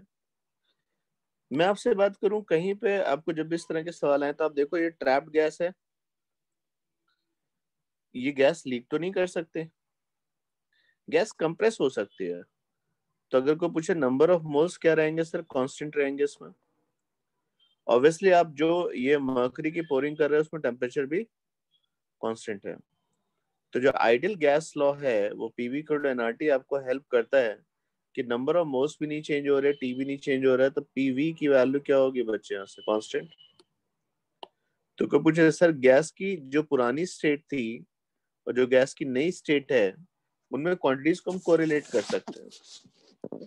अब आपको बच्चे बोला गया था ये मासलेस फ्रिक्शनलेस पिस्टन है। मासलेस फ्रिक्शनलेस पिस्टन का मतलब क्या होगा बच्चे, ऊपर से प्रेशर कितना आएगा बच्चे, फोर्स कितना आएगा, पी एटमॉस्फेरिक इनटू ए, और नीचे जो भी प्रेशर था ऑब्वियसली पहले P1 प्रेशर था तो फोर्स कितना आएगा, P1 है। अब अगर पिस्टन का वेट होता तो P एटमॉस्फेरिक इनटू ए प्लस mg P1A होता। बस अब पिस्टन का वेट तो है नहीं, उस हिसाब से पुराना अगर मैं इक्विलिब्रियम बात करूं तो P1 इंटू ए किसके इक्वल हो गया, P ATM इंटू ए, तो ए कैंसिल। तो शुरू में प्रेशर P ATM के इक्वल था, जिसको आप चाहो तो सिंपल 76 सेंटीमीटर मर्करी के इक्वल भी लिख सकते हैं। इनिशियल वॉल्यूम कितना था बच्चे, अब इसका क्रॉस सेक्शन एरिया अगर मैं ए मानता हूँ, पूरी लेंथ 100 है, तो ये वॉल्यूम जो मेरी गैस के पास अवेलेबल है वो ए इंटू 100 आएगा। ठीक है। सेकेंड स्टेट में बच्चे आपके पास यहाँ प्रेशर कितना था, PATM, लेकिन जैसे डेप्थ में नीचे जाओगे प्रेशर बढ़ेगा, और कितने एक्स्ट्रा ऐड हो गया, तो x सेंटीमीटर मर्करी ऐड हो गया। तो इस साइड से कोई पूछे प्रेशर कितना होगा sir, 76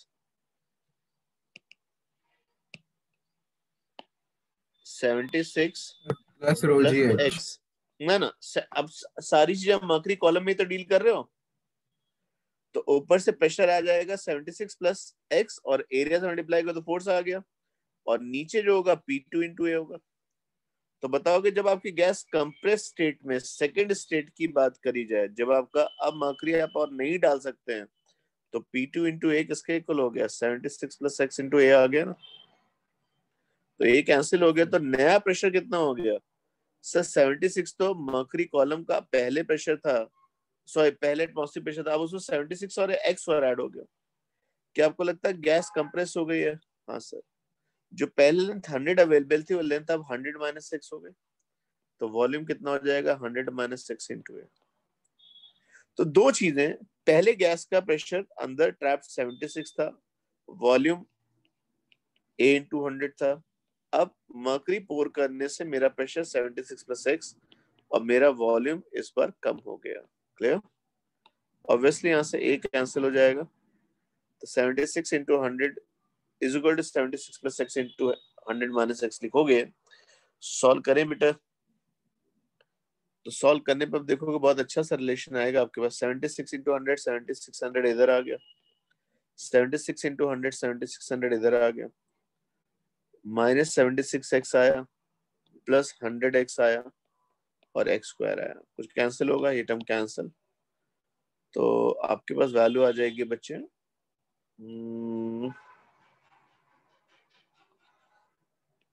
24x minus X square equal to 0। तो X square equal to 24x, X 0 तो हो नहीं सकता, तो एक्स की वैल्यू 24। क्लियर? तो मर्करी जब आप 24 ले आओगे इधर, तो इधर प्रेशर क्या हो जाएगा, बढ़ जाएगा, पर वॉल्यूम कम हो जाएगा। पर एक चीज पक्की है, जो ट्रैप्ड गैस है उसके लिए तो देखो भाई पक्का है क्या,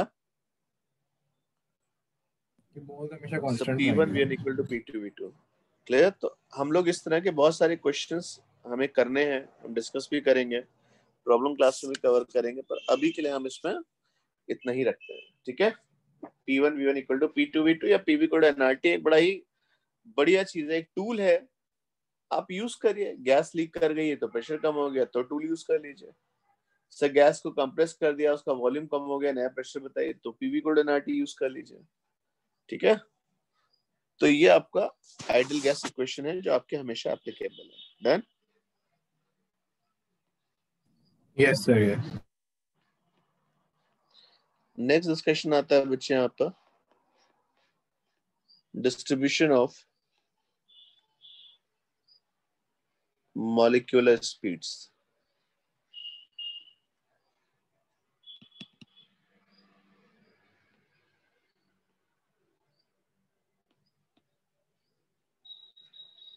ओके। अब मैं आपसे पूछूं बेटे, जैसे हम अपनी इंडिया की पॉपुलेशन की बात करें तो हम सैंपल अगर करने बैठे हैं तो हम उसे कास्ट के बेस पे, लैंग्वेज के बेस पे, या चलो ठीक है सबसे बड़ी चीज फूड जैसा खाते हैं, फूड हैबिट्स के बेस पे हम डिवाइड करें तो बोला सर 10% जनता ऐसा फूड खाना चाहती है, 20% जनता ऐसा फूड खाना चाहती है। तो जब हम सैंपल की बात करते हैं उसमें अलग अलग चीजें मिलती हैं। जब आप किसी गैस सैंपल की बात करते हैं बच्चे तो उसमें एक बड़ा डिस्ट्रीब्यूशन है। कुछ मॉलिक्यूल V1 स्पीड से चल रहे हैं, कुछ V2 से चल रहे हैं, कुछ V3 से चल रहे हैं, कुछ V4 से चल रहे हैं, कुछ बहुत सुस्त है और कुछ बहुत फास्ट है ना? क्लियर? तो हाँ अब सर। जब आपने क्या किया इस सैंपल को पढ़ा तो आपने क्या किया, सर इस बार हम लोग कोशिश करेंगे V स्पीड पे जो हमारे मॉलिक्यूल्स बेटा मूव कर रहे हैं उनके फ्रैक्शन को देखें। तो V स्पीड पे बच्चे मैंने क्या किया, फ्रैक्शन ऑफ मॉलिक्यूल्स, जिसको मैं dn/n बोलूं, या फिर रिलेटिव नंबर ऑफ मॉलिक्यूल्स, है ना? जैसे 100 है तो 10 इतने से चल रहे हैं, है ना, 50 इतने से चल रहे हैं, ऐसे। तो रिलेटिव नंबर ऑफ मॉलिक्यूल्स की बात की जाए तो पक्की बात है गैस में रैंडम मोशन होता है, मॉलिक्यूल्स की स्पीड कुछ की कम होती है, कुछ की ज्यादा होती है। मैक्सवेल वो साइंटिस्ट थे बच्चे जिन्होंने ये ग्राफ प्लॉट किया और इनका कहना था कि स्पीड बहुत सारी है। तो ग्राफ जो आता है बच्चे कुछ इस तरीके की शेप का आता है। ठीक। तो एक यस बार सर, फिर यस। से समझा सकते कि ग्राफ किन किन चीजों का। अभी बेटा ये ग्राफ आया V का, और V पे जो आपका फ्रैक्शन चल रहा है, जैसे 0.1 फ्रैक्शन इतनी स्पीड से चल रहा है, 0.2 फ्रैक्शन इतनी स्पीड से चल रहा है, relative number of molecules. Okay sir. ऐसे नहीं बोलते हैं हम लोग आम बोलचाल की भाषा में, यार पक्की बात 100 में से 50% लोग को चाइनीज पसंद है ना? ऐसे बोला ना यस कि सर। सर 100 में से पक्की बात है 10 लोग जो है नॉन वेजिटेरियन होते हैं, है ना? तो ये रिलेटिव नंबर ऑफ मॉलिक्यूल्स हुआ। अब वो 100 कितना होगा तो डिपेंड करेगा सैंपल साइज कितना बड़ा है ना? तो dn/n आया बच्चे। अब यहाँ पे बहुत बढ़िया चीज आती है, मैं आपको दिखाता हूँ। ये जो पॉइंट आप मैच कराओगे, है ना, ये पॉइंट बताता है बेटा जिसपे सबसे बड़ा फ्रैक्शन मूव करता है। Maximum molecules are moving with this velocity. क्या लिखोगे? इसका हम लोग नाम लिख देते हैं बच्चे VMP, है ना? तो मुझे VMP क्या होता है? नाम में इसको बोला जाता है most probable speed.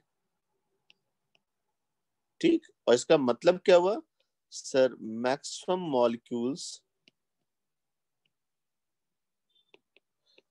in a sample travels with, क्या बोलोगे? VMP। जैसे आप पूछो VMP। इंडिया में मोस्ट प्रोबेबल लैंग्वेज क्या है, तो मुझे पता है सब लोग हिंदी नहीं बोल सकते, सब लोग हिंदी पढ़ भी नहीं सकते हैं, कुछ लोग को तो हिंदी बिल्कुल नहीं आती है। पर अगर मैं मोस्ट प्रोबेबल है, मैं इसको नेशनल लैंग्वेज नहीं बोल रहा हूँ, है ना, मैं कोई उससे नाम नहीं दे रहा, मैं नाम दूं सिंपल सा डाटा के बेस पे। मोस्ट प्रोबेबल लैंग्वेज जो सबसे ज्यादा पढ़ी और समझी जा सकती है वो आपकी हिंदी। तो क्या सब लोग हिंदी बोलते हैं? नहीं सर, कुछ लोग हो सकता है बच्चे कुछ और लैंग्वेज भी बोलते हो, जैसे यहाँ पे स्पीड आ रही है, कुछ मॉलिक्यूल्स अलग अलग स्पीड से चल सकते हैं। पर एक ऐसी स्पीड जिसपे रिलेटिव नंबर जो सबसे ज्यादा है उसको हम लोग क्या बोलेंगे बच्चे? Molecular speed, most probable speed. Clear? Yes sir, yes. कोई डाउट तो नहीं बेटे इसमें? नहीं सर, नहीं। यस अब सर। ये जो फंक्शन आता है बच्चे, ये जो फंक्शन आपका पूरा बना है इसको हम लोग प्रोबेबिलिटी फंक्शन बोलते हैं। ये किस पे डिपेंड करेगा? FV, मतलब V के अलग अलग वैल्यूज पे आपका नंबर आएगा। क्लियर? डन? हाँ सर, हाँ। और इसमें जो टर्म आता है बच्चे, जो DN आता है, अच्छे से देखना, DN number of molecules, okay, DN molecules having a speed from V to V plus dV। DN molecules moving with the speed V2, क्योंकि तुम्हें स्पीड एग्जैक्ट तो नहीं दोगे, रेंज दोगे ना। तो जो DN की वैल्यू होती है बच्चे वो होती है FV dV।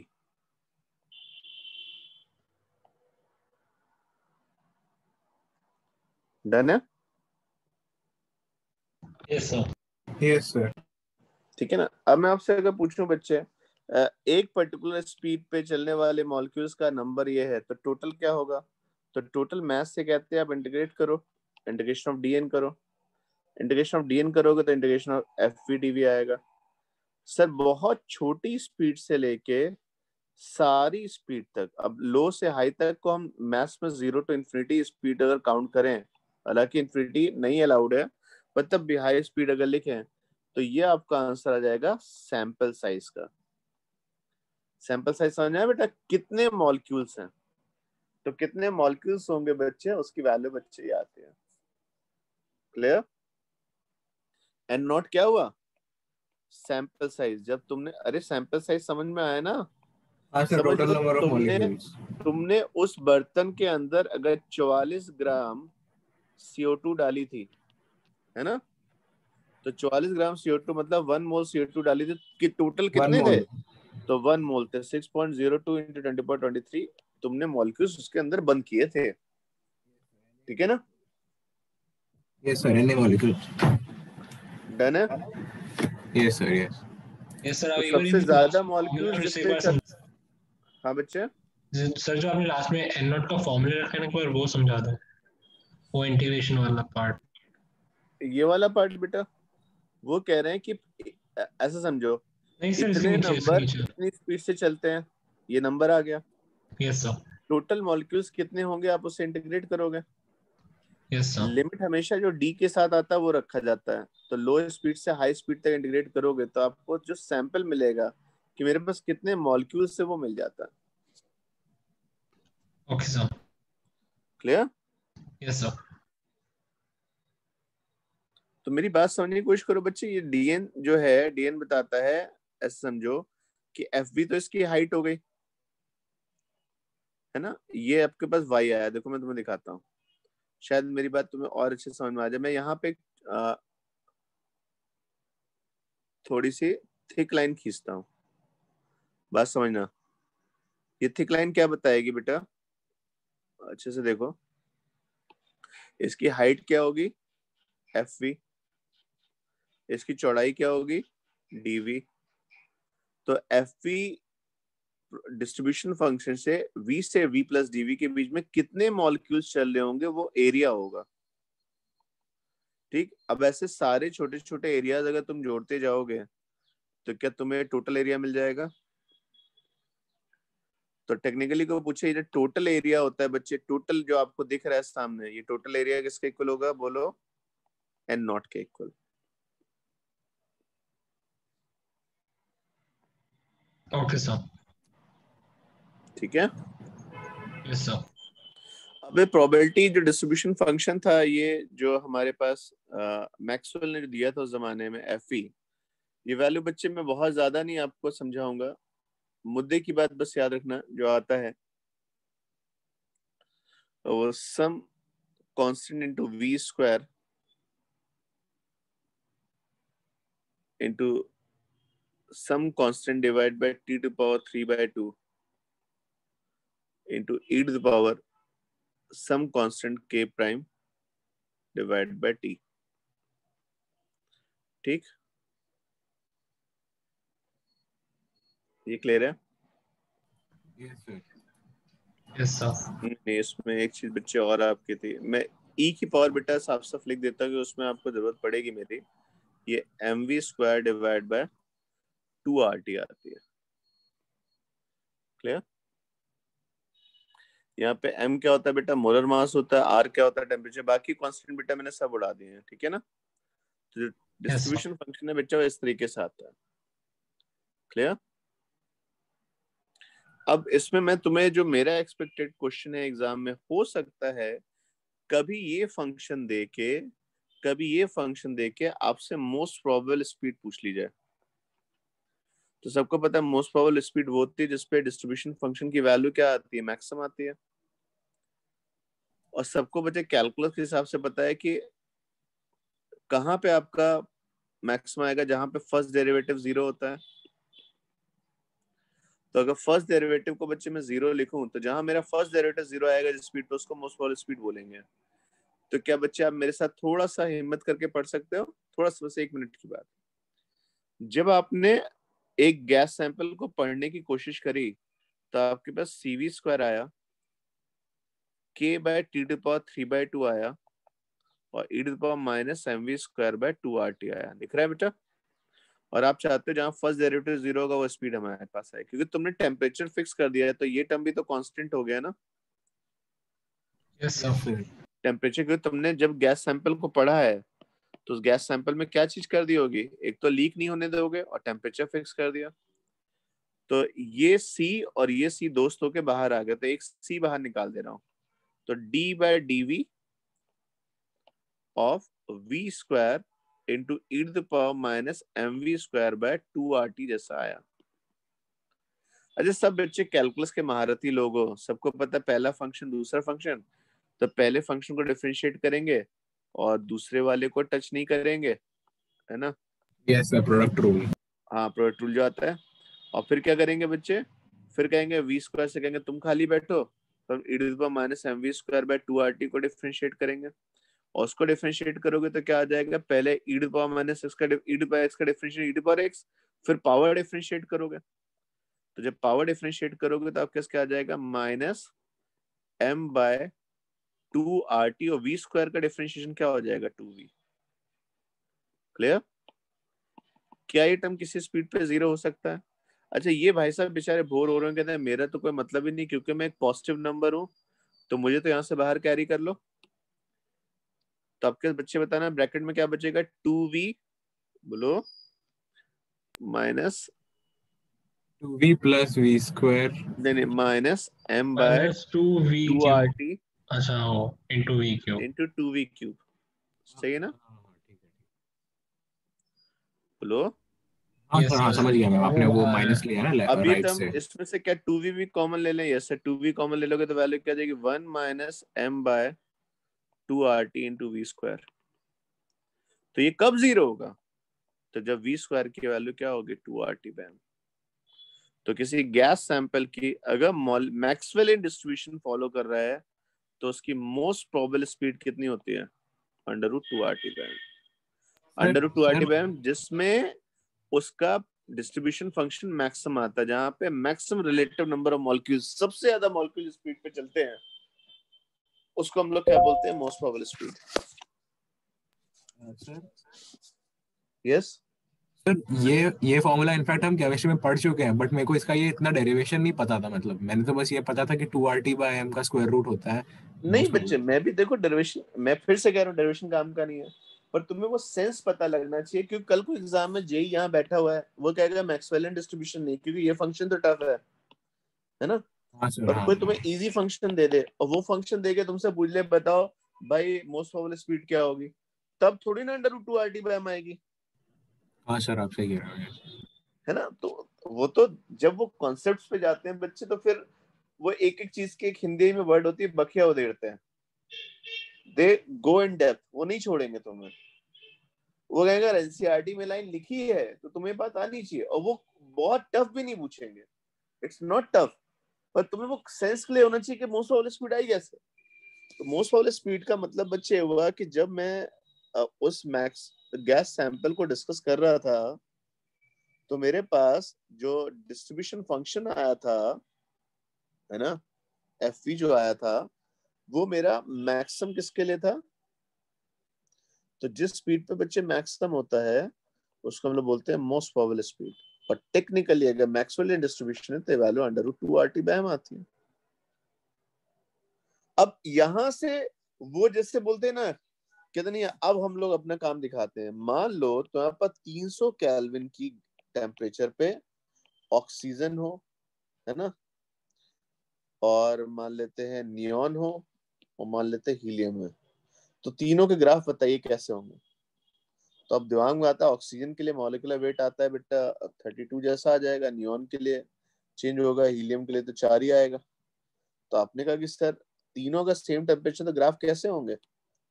पहचानो, सर तीनों का सेम टेम्परेचर पे होंगे तो मोस्ट प्रोबेबल स्पीड सबसे कम किसकी आएगी? जिसका मोलर मास सबसे ज्यादा होगा, नियॉन। हाँ, तो ये बात तुम पकड़ पा रहे ना? अब तो नहीं नहीं, ऑक्सीजन का सबसे ज्यादा होगा। बस नाम बताओ इनमें से कौन सी ऑक्सीजन है, कौन सी हीलियम है, कौन सी नियॉन है। सर सबसे ऊपर वाली हीलियम होगी, फिर नियॉन होगा, सबसे छोटा ओहो, फिर गलती करी। सबसे ऊपर हैवी वाली कौन सबसे सा है? हल्की अच्छा वाली ओके। होगी। अच्छा मोस्ट प्रोबेबल सबसे स्पीड सबसे कम किसकी होगी? ऑक्सीजन की। ठीक है, यस सर। सबसे कम किसकी होगी? ऑक्सीजन की। फिर किसका आएगा? नियॉन का। फिर किसका नंबर आएगा? हीलियम। हीलियम का। क्लियर? ये यस सर। शर्त यह है कि अगर 300 केल्विन पे करते हो। तो एक बच्चे ने कहा कि सर अच्छा मान लो हीलियम गैस ही होती,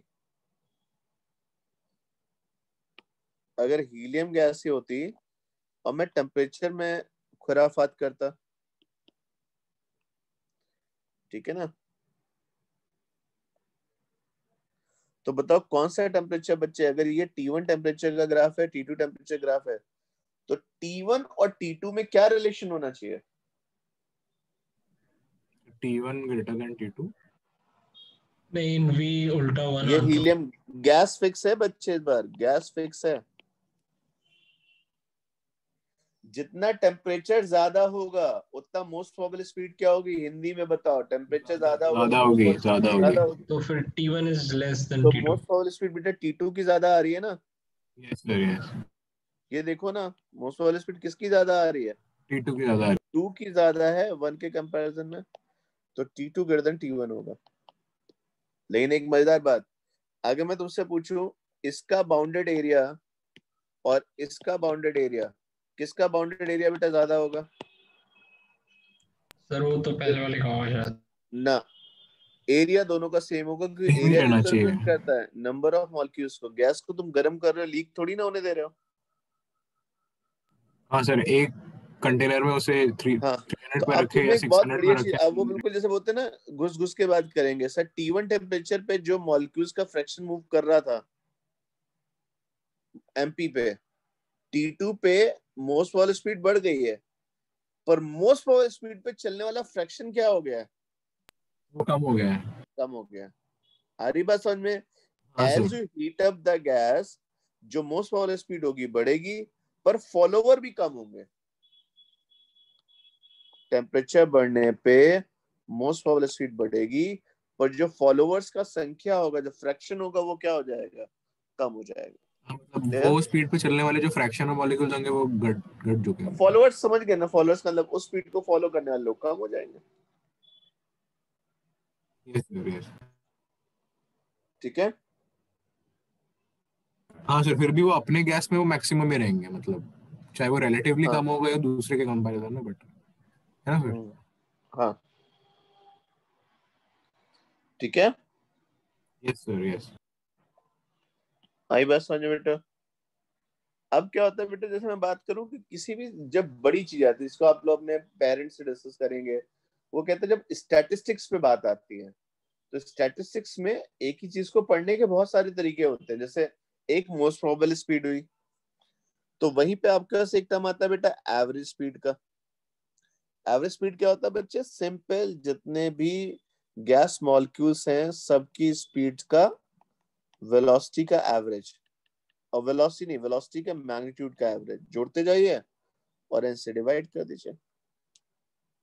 clear? Yes sir, yes. Is a तो जनरल अब एवरेज। इसको हम लोग कैसे करते हैं? इसको हम लोग करते हैं भाई, देखो ऐसे समझो, बिल्कुल देसी भाषा में समझा रहा हूँ।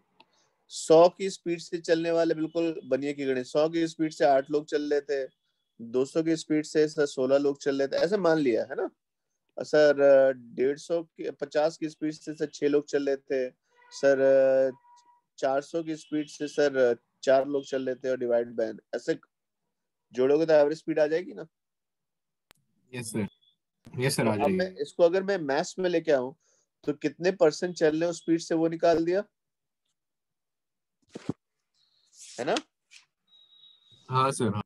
कितने परसेंट उस स्पीड से चल रहे हैं, तो जो जितने परसेंट स्पीड से चल रहे होंगे वो होगा FVDV। ठीक है ना? और कितनी स्पीड उसकी होगी, वो होगी v, और n से डिवाइड कर दो। आई बात समझ में? ये नंबर होता है बच्चे, ये चीज नंबर होती है ना? देखो नंबर दिख रहा है, 8 लोग 100 की स्पीड से चल रहे थे, ये आ गया, दिख रहा है? यस सर, तो ये यस, नंबर 800 पे ये स्पीड आ गई। तो integration F V D V V divide by N को जब सॉल्व करते हो तो मैक्सवेलियन डिस्ट्रीब्यूशन में ये वैल्यू किसके इक्वल आ जाती है बच्चे? Under root 8 RT by pi M. Clear? Yes sir. तो हमें दो स्पीड बेटा रेडी हुई, एक मेरे सैंपल में चलने वाले मॉलिक्यूल्स का नंबर को रिप्रेजेंट करने वाले, एक मेरी एवरेज स्पीड। अगर मैक्सवेलियन डिस्ट्रीब्यूशन फॉलो हो रहा है तो ये value under root 2 RT by M और ये value under root 8 RT by pi M आती है। क्लियर? Yes sir. उसी समय बच्चे हम लोग एक टर्म और डिफाइन करते हैं, क्योंकि जो प्रैक्टिकल है आरएमएस स्पीड। आरएमएस स्पीड मतलब क्या हुआ? Root mean square speed.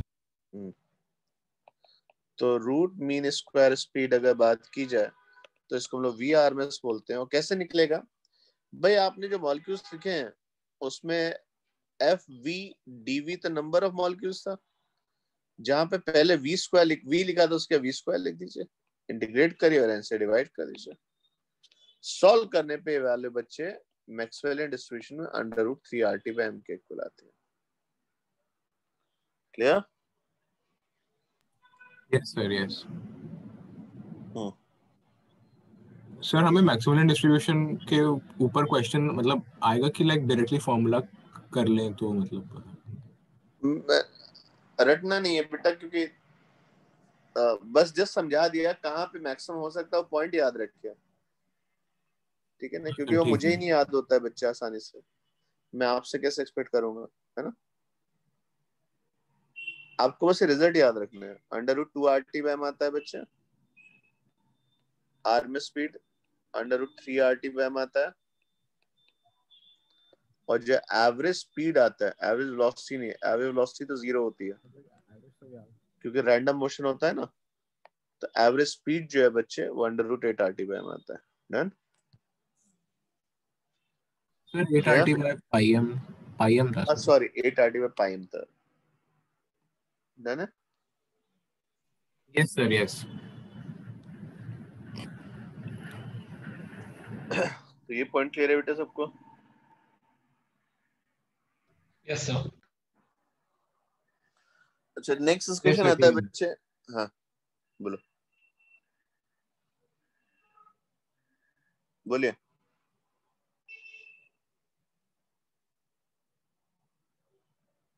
कुछ कहना है? नहीं सर। नहीं सर, नहीं।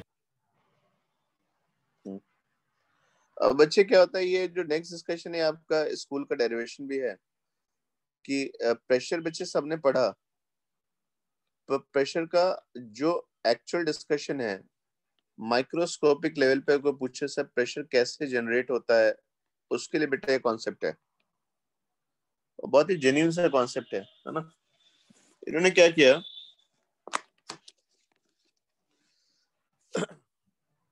ऐसे समझो बच्चे कि ये आपने जो हमारे पास 3 डायमेंशन में बात करें, ये आपके पास बच्चे एक x ले लिया, y ले लिया, z ले लिया। डन? इससे बच्चे मैंने एक कंटेनर बनाया, कंटेनर बेटा मैंने ऐसे बना दिया, ये आपके पास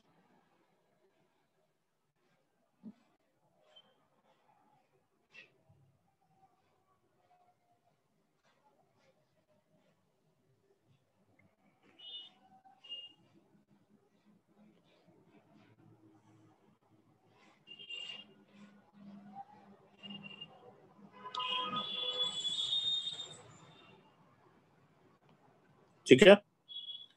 और इस कंटेनर की डायमेंशन बेटा आपने मान ली सही है कितना था सर? इसकी एक डायमेंशन को बच्चे आपने मान लेते अल्फा मान लिया, है ना? ये डायमेंशन अल्फा थी, ये बीटा थी, ये गामा थी। डन? अब इसके अंदर बच्चे मैंने गैस को ट्रैप किया। अगर ट्रैप किया तो गैस का जो वॉल्यूम होता है, ये सबको क्लियर है कि वॉल्यूम ऑफ, ओके, वॉल्यूम कितना होगा बच्चे? अल्फा बीटा गामा आएगा। क्लियर? और जो अंदर मॉलिक्यूल्स होंगे सबको क्लियर है बेटा, मॉलिक्यूल्स का मोशन परफेक्टली रैंडम होता है सर, वो स्पेस में ऐसे चल रहे होंगे, देखना। उनके पास Vx होगा, उनके पास Vy होगा और उनके पास Vz होगा। क्लियर है? Yes sir. अगर बच्चे मैं ये डिसाइड कर लूं कि मुझे इस वॉल के बारे में देखना है, प्रेशर कैसे लगता है, तो प्रेशर बच्चे जानना टेक्निक क्या होती है। ये जो मॉलिक्यूल होता है बच्चे, ये जाता है दीवार को हिट करता है। क्लियर? सॉरी, थोड़ा सा थिन करें। ये जाके बेटा ऐसे हिट करता है और इस दीवार से टकरा के नीचे ऐसे आता है कहीं पर। ठीक है, टकराएगा, जमीन से टकराएगा, फिर से दीवार पे आएगा। क्लियर?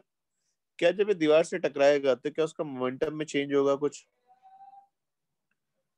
मोमेंटम कौन सा चेंज आएगा? तो सर आपने जो वॉल ली है वो YZ प्लेन की ली है, दिख रही है? YZ प्लेन पे जो भी टकराएगा उस पर नॉर्मल रेशन किधर आएगा? Along x. तो जो मोमेंटम चेंज होगा वो डेल्टा पी की वैल्यू किसके इक्वल होगी? 2mvx। याद आ रहा है? इलास्टिक कोलिजन में वही कंपोनेंट चेंज होता था जो अलोंग नॉर्मल आता था। हाँ सर, हाँ याद है, याद है।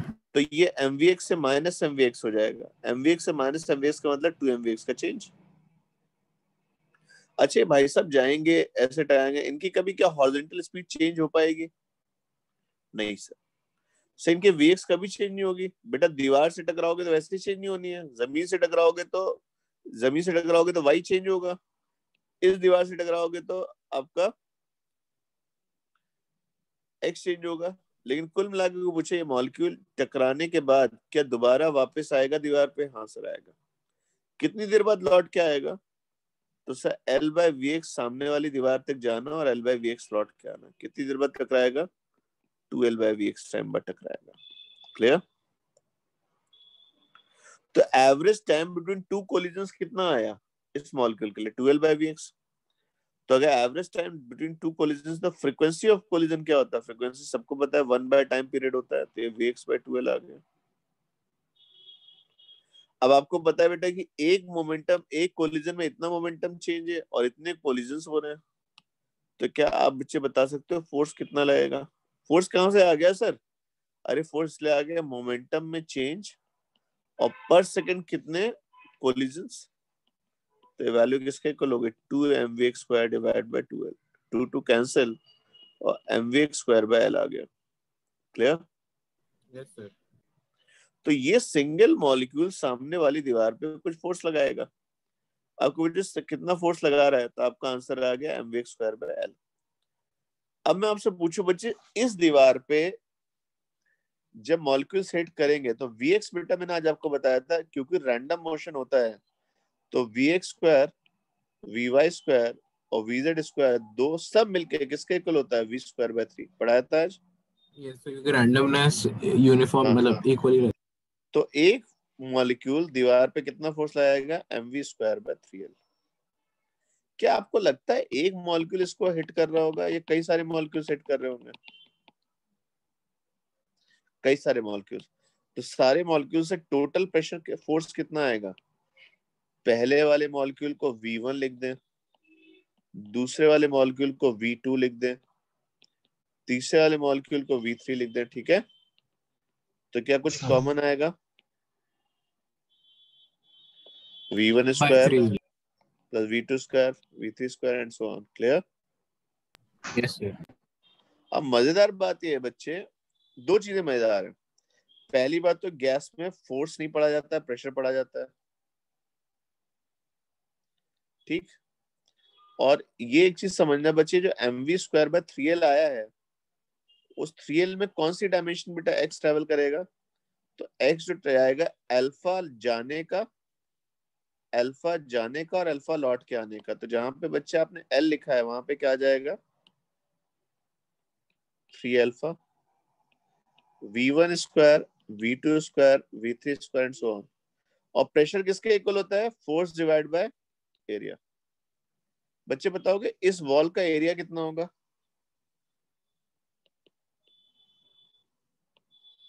Beta into gamma. Beta into gamma. तो जब प्रेशर की बात करोगे तो m/3 अल्फा बीटा गामा और ब्रैकेट में आ गया V1², V2², V3² and so on. एक काम करो, इसको n से मल्टीप्लाई और n से डिवाइड करो। क्लियर? अब देखो तुम्हें चीजें मिलनी शुरू होंगी। अल्फा बीटा गामा क्या हुआ? वॉल्यूम। वॉल्यूम हो गया। तो pressure into volume is equal to m। n क्या होता है? m होता है एक बॉल का मास, n होता है number of mass, number of balls. तो क्या ये 1/3 मास ऑफ सैंपल आ गया? Yes sir.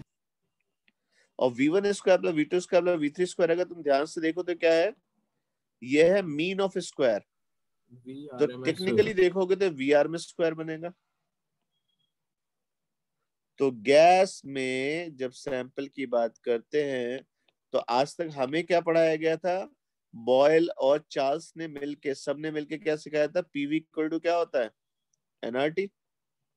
और माइक्रोस्कोपिक लेवल पे कोई पूछे तो पीवी किसका इक्वल होता है? 1/3 m sample into VRMS whole square. Clear है? Yes sir. अब चाहो तो इसको ऐसे भी लिख सकते हो, P equal to 1/3 mass divided volume से डेंसिटी आ जाएगी। तो P equal to 1/3 rho V R में स्क्वायर। एक बच्चे ने कहा सर ये तो बड़ा दिक्कत हो कि वी आर में दो जगह आ रहा है, क्या दोनों सेम है? एक काम करो, जो आइडियल गैस लॉ है उसमें पीवी इक्वल टू एनआरटी लिख दो, और सैंपल का मास बच्चे किसके इक्वल हो जाएगा? ऐसे लिखा PV equal to m sample into V R में स्क्वायर। सबको पता है नंबर ऑफ मोल्स किसके इक्वल होते हैं? Mass of sample divide by sample mass upon molar into RT is equal to 1/3 mass of sample into V R में square. कुछ cancel होगा, मास ऑफ सैंपल कैंसिल हो गया ना। तो बताओ क्या वी आर में की वैल्यू √3 RT बाय m आ रही नहीं आ रही है? अरे हाँ, वो तो इससे भी वही आ रही है। तो सारे तार जो है जैसे क्या होते जा रहे हैं? जुड़ते जा रहे हैं, है ना? आ रही ना बात समझ बेटा? Yes sir. वो लूप करके वापस वहीं पे आ रहा है। आप घूम फिर के बेटा वहीं पे वापस आ जा रहे हैं। तो फिर मैक्सिमिलियन सिंपल। फंक्शन और इससे मतलब ऐसे अलग अलग चीजें वो मतलब मैक्सवेलियन फंक्शन कोई ऐसा तो ही ना बच्चे कि उन्होंने भी बहुत मेहनत से निकाला हुआ है ना? हाइपोथेसिस नहीं है, वो प्रैक्टिकल है। अच्छा सर, ठीक है। ठीक है। सर तो उन्हें कैसे पता चला कि वो फंक्शन को डिफरेंशिएट करने से आ जाए? ये डिफरेंशिएट करके आरएमएस थोड़ी ना आया था बच्चे। हाँ मतलब उसका जिस पॉइंट पे वो 0 होगा, उन्हें कैसे पता था कि वो? अरे वो तो मैक्सवेल से बात करनी पड़ेगी चल के एक बार। ठीक है, करेंगे। आपके क्वेश्चन से मैं क्वेरी बेटा जरूर हैंडल करूंगा। ये पॉइंट अभी तक का क्लियर है? Yes sir, yes. अब दूसरी बात आती है बच्चे इसके बाद कि जो हमारे मॉलिक्यूल्स आ रहे थे। अब देखो टाइम तो बेटा, आपकी क्लास है क्या इसके बाद कोई और? नहीं सर, नहीं। सर अभी तो नहीं है। थोड़ा सा पढ़ लेते हैं ना।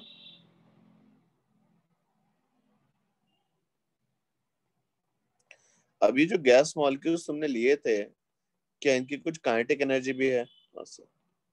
ऑब्वियसली बताना काइनेटिक एनर्जी कौन सी है। ये रोटेट कर रहे हैं, केवल भाग रहे हैं? सर टेक्निकली ये भाग रहे हैं केवल, है ना? तो पूछे काइनेटिक एनर्जी क्या होगी, तो बच्चे मैं पूछूं kinetic energy of gas sample लिखी जाए। पहले मॉलिक्यूल से पूछे भाई तेरी स्पीड क्या है? उसने कहा मेरी स्पीड v1 स्क्वायर v1। दूसरे से पूछा v2।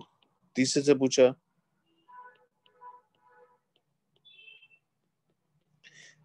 से सबसे बात करी।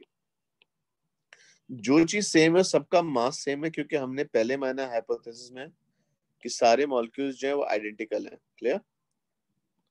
अब आपके पास बेटा ऑप्शन है, अगर मैं इसको n से मल्टीप्लाई कर लूं और n से डिवाइड करूं तो बच्चे बताना क्या हो जाएगा टर्म? हाफ m और n की अगर दोस्ती हो तो मास ऑफ सैंपल आएगा। बोलो। Yes sir. और v1 square v2 square vn square divide by n करोगे तो vr में स्क्वायर आएगा। तो काइनेटिक एनर्जी ऑफ गैस बताना बच्चे क्या बनी? Half m sample into vr में स्क्वायर। और m सैंपल इनटू vr में स्क्वायर बच्चे ऑनेस्टली बताएं थोड़ी देर पहले निकाला था ना, वो 3 pv था। तो जो kinetic energy of gas sample पूछी जाए तो क्या बोलोगे? तो आंसर 3 pv/2। और pv को क्या लिखोगे? nrt 3 nrt/2। इस काइनेटिक एनर्जी को बच्चे बहुत प्यार से translatory kinetic energy of gas sample भी बोला जाता है, क्योंकि ये मॉलिक्यूल केवल भाग रहे हैं फ्री इनर्टी बैठे। क्लियर? डन? और ये सारा जो मोशन है, एनर्जी, ये कौन सा है? तुम समझो, टेम्परेचर बढ़ाओ एक बार। टेम्परेचर बढ़ाने से क्या आपको लगता है बेटा गैस के मॉलिक्यूल्स का रैंडम मोशन और बढ़िया हो जाता होगा? Yes sir. रैंडम मोशन वाली स्पीड क्या हो जाती है बेटा? बढ़ जाती है। जब वो स्पीड बढ़ती है तो बकायदे गैस मॉलिक्यूल की टोटल काइनेटिक एनर्जी भी क्या होती है? बढ़ती है। तो जिसको आप टेम्परेचर बोलते हैं ना गैस में, वो कहीं ना कहीं मॉलिक्यूल्स की काइनेटिक एनर्जी से आया है। क्लियर? Yes sir. कभी भी ये नहीं बोलोगे कि गैस के मॉलिक्यूल्स की काइनेटिक एनर्जी प्रेशर पर डिपेंड करती है ना। गैस के मॉलिक्यूल्स की काइनेटिक एनर्जी केवल और केवल किस चीज पर डिपेंड करती है? सर, टेम्परेचर पर। जैसे जैसे तुम गैस को तुम फील तो करो, गैस को गर्म करोगे, जैसे पानी गर्म करो तो क्या पानी में मॉलिक्यूल्स की हलचल साफ साफ दिखती है? हाँ सर। हॉट एयर बैलून तुमने देखा हो, हवा को गर्म करो तो क्या मॉलिक्यूल्स ऊपर भागने लगते हैं? हाँ सर। तो जब आप मॉलिक्यूल्स को गर्म करते हैं तो उनकी जो काइनेटिक एनर्जी होती है वो किससे रिलेट होती है? उसके टेम्परेचर से। ठीक है? Yes sir, yes.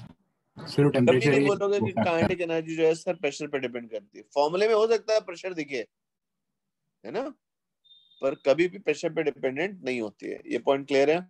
Yes sir. Yes sir, yes. कोई डाउट तो नहीं इसमें? नहीं सर, नहीं। तो इसमें हम लोग इतना ही रखते हैं बेटा, फिर बाकी नेक्स्ट दिन के देखेंगे। किसी पॉइंट में डाउट है?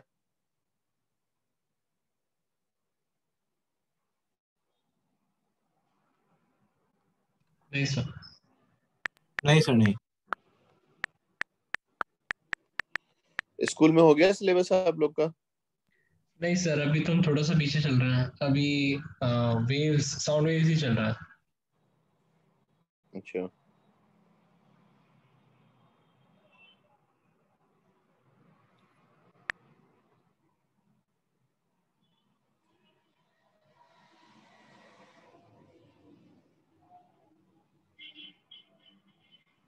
सर आप वेव्स के भी जो हमारे नोट्स है ना चैप्टर के, आप वो भी ईमेल कर दो, क्योंकि उसमें मैंने आपको बताया था मेरे नोट्स थोड़े से खो गए थे उसकी वजह से।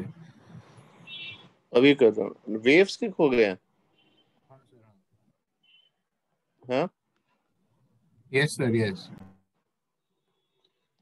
वेव्स को तो बेटा मैंने दोबारा सेंड कर दिए थे, आपको ही सेंड कर दिए थे, नहीं फिर सर, दोबारा खो नहीं। दिया। नहीं नहीं, आपने सर, मैंने आपको जब बोला था आपने नहीं करे थे। आपने आपने वो मैंने मैम को भी बोला था, आपने वो थर्मो भेज दिए थे गलती से। अच्छा, एक मिनट रुकिएगा। Yes sir. पर एक बार में तो बेटा मैं देखना पड़ेगा कैसे जा पाएंगे, और वेव में कितने अच्छे खासे पेजेस थे। हाँ सर, मुझे याद है सर, यार। तो सर मैं एक्चुअली आपको टूवर्ड।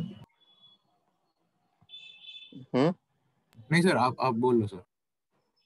मैं आपको दोनों, पहले आज के दोनों लेक्चर के भेज दूं, दोनों पार्ट। एक कुछ आपने उसका भी किया है ना,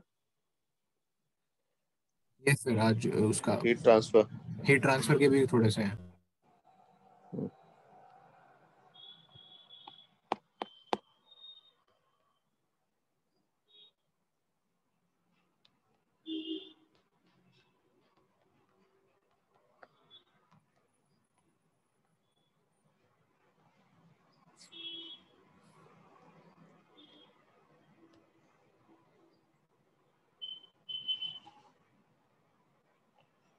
चले, मैं सेंड करता हूँ मैम को ना। ओके, हाँ ये सर, आज ठीक। वाले दोनों भेज देंगे।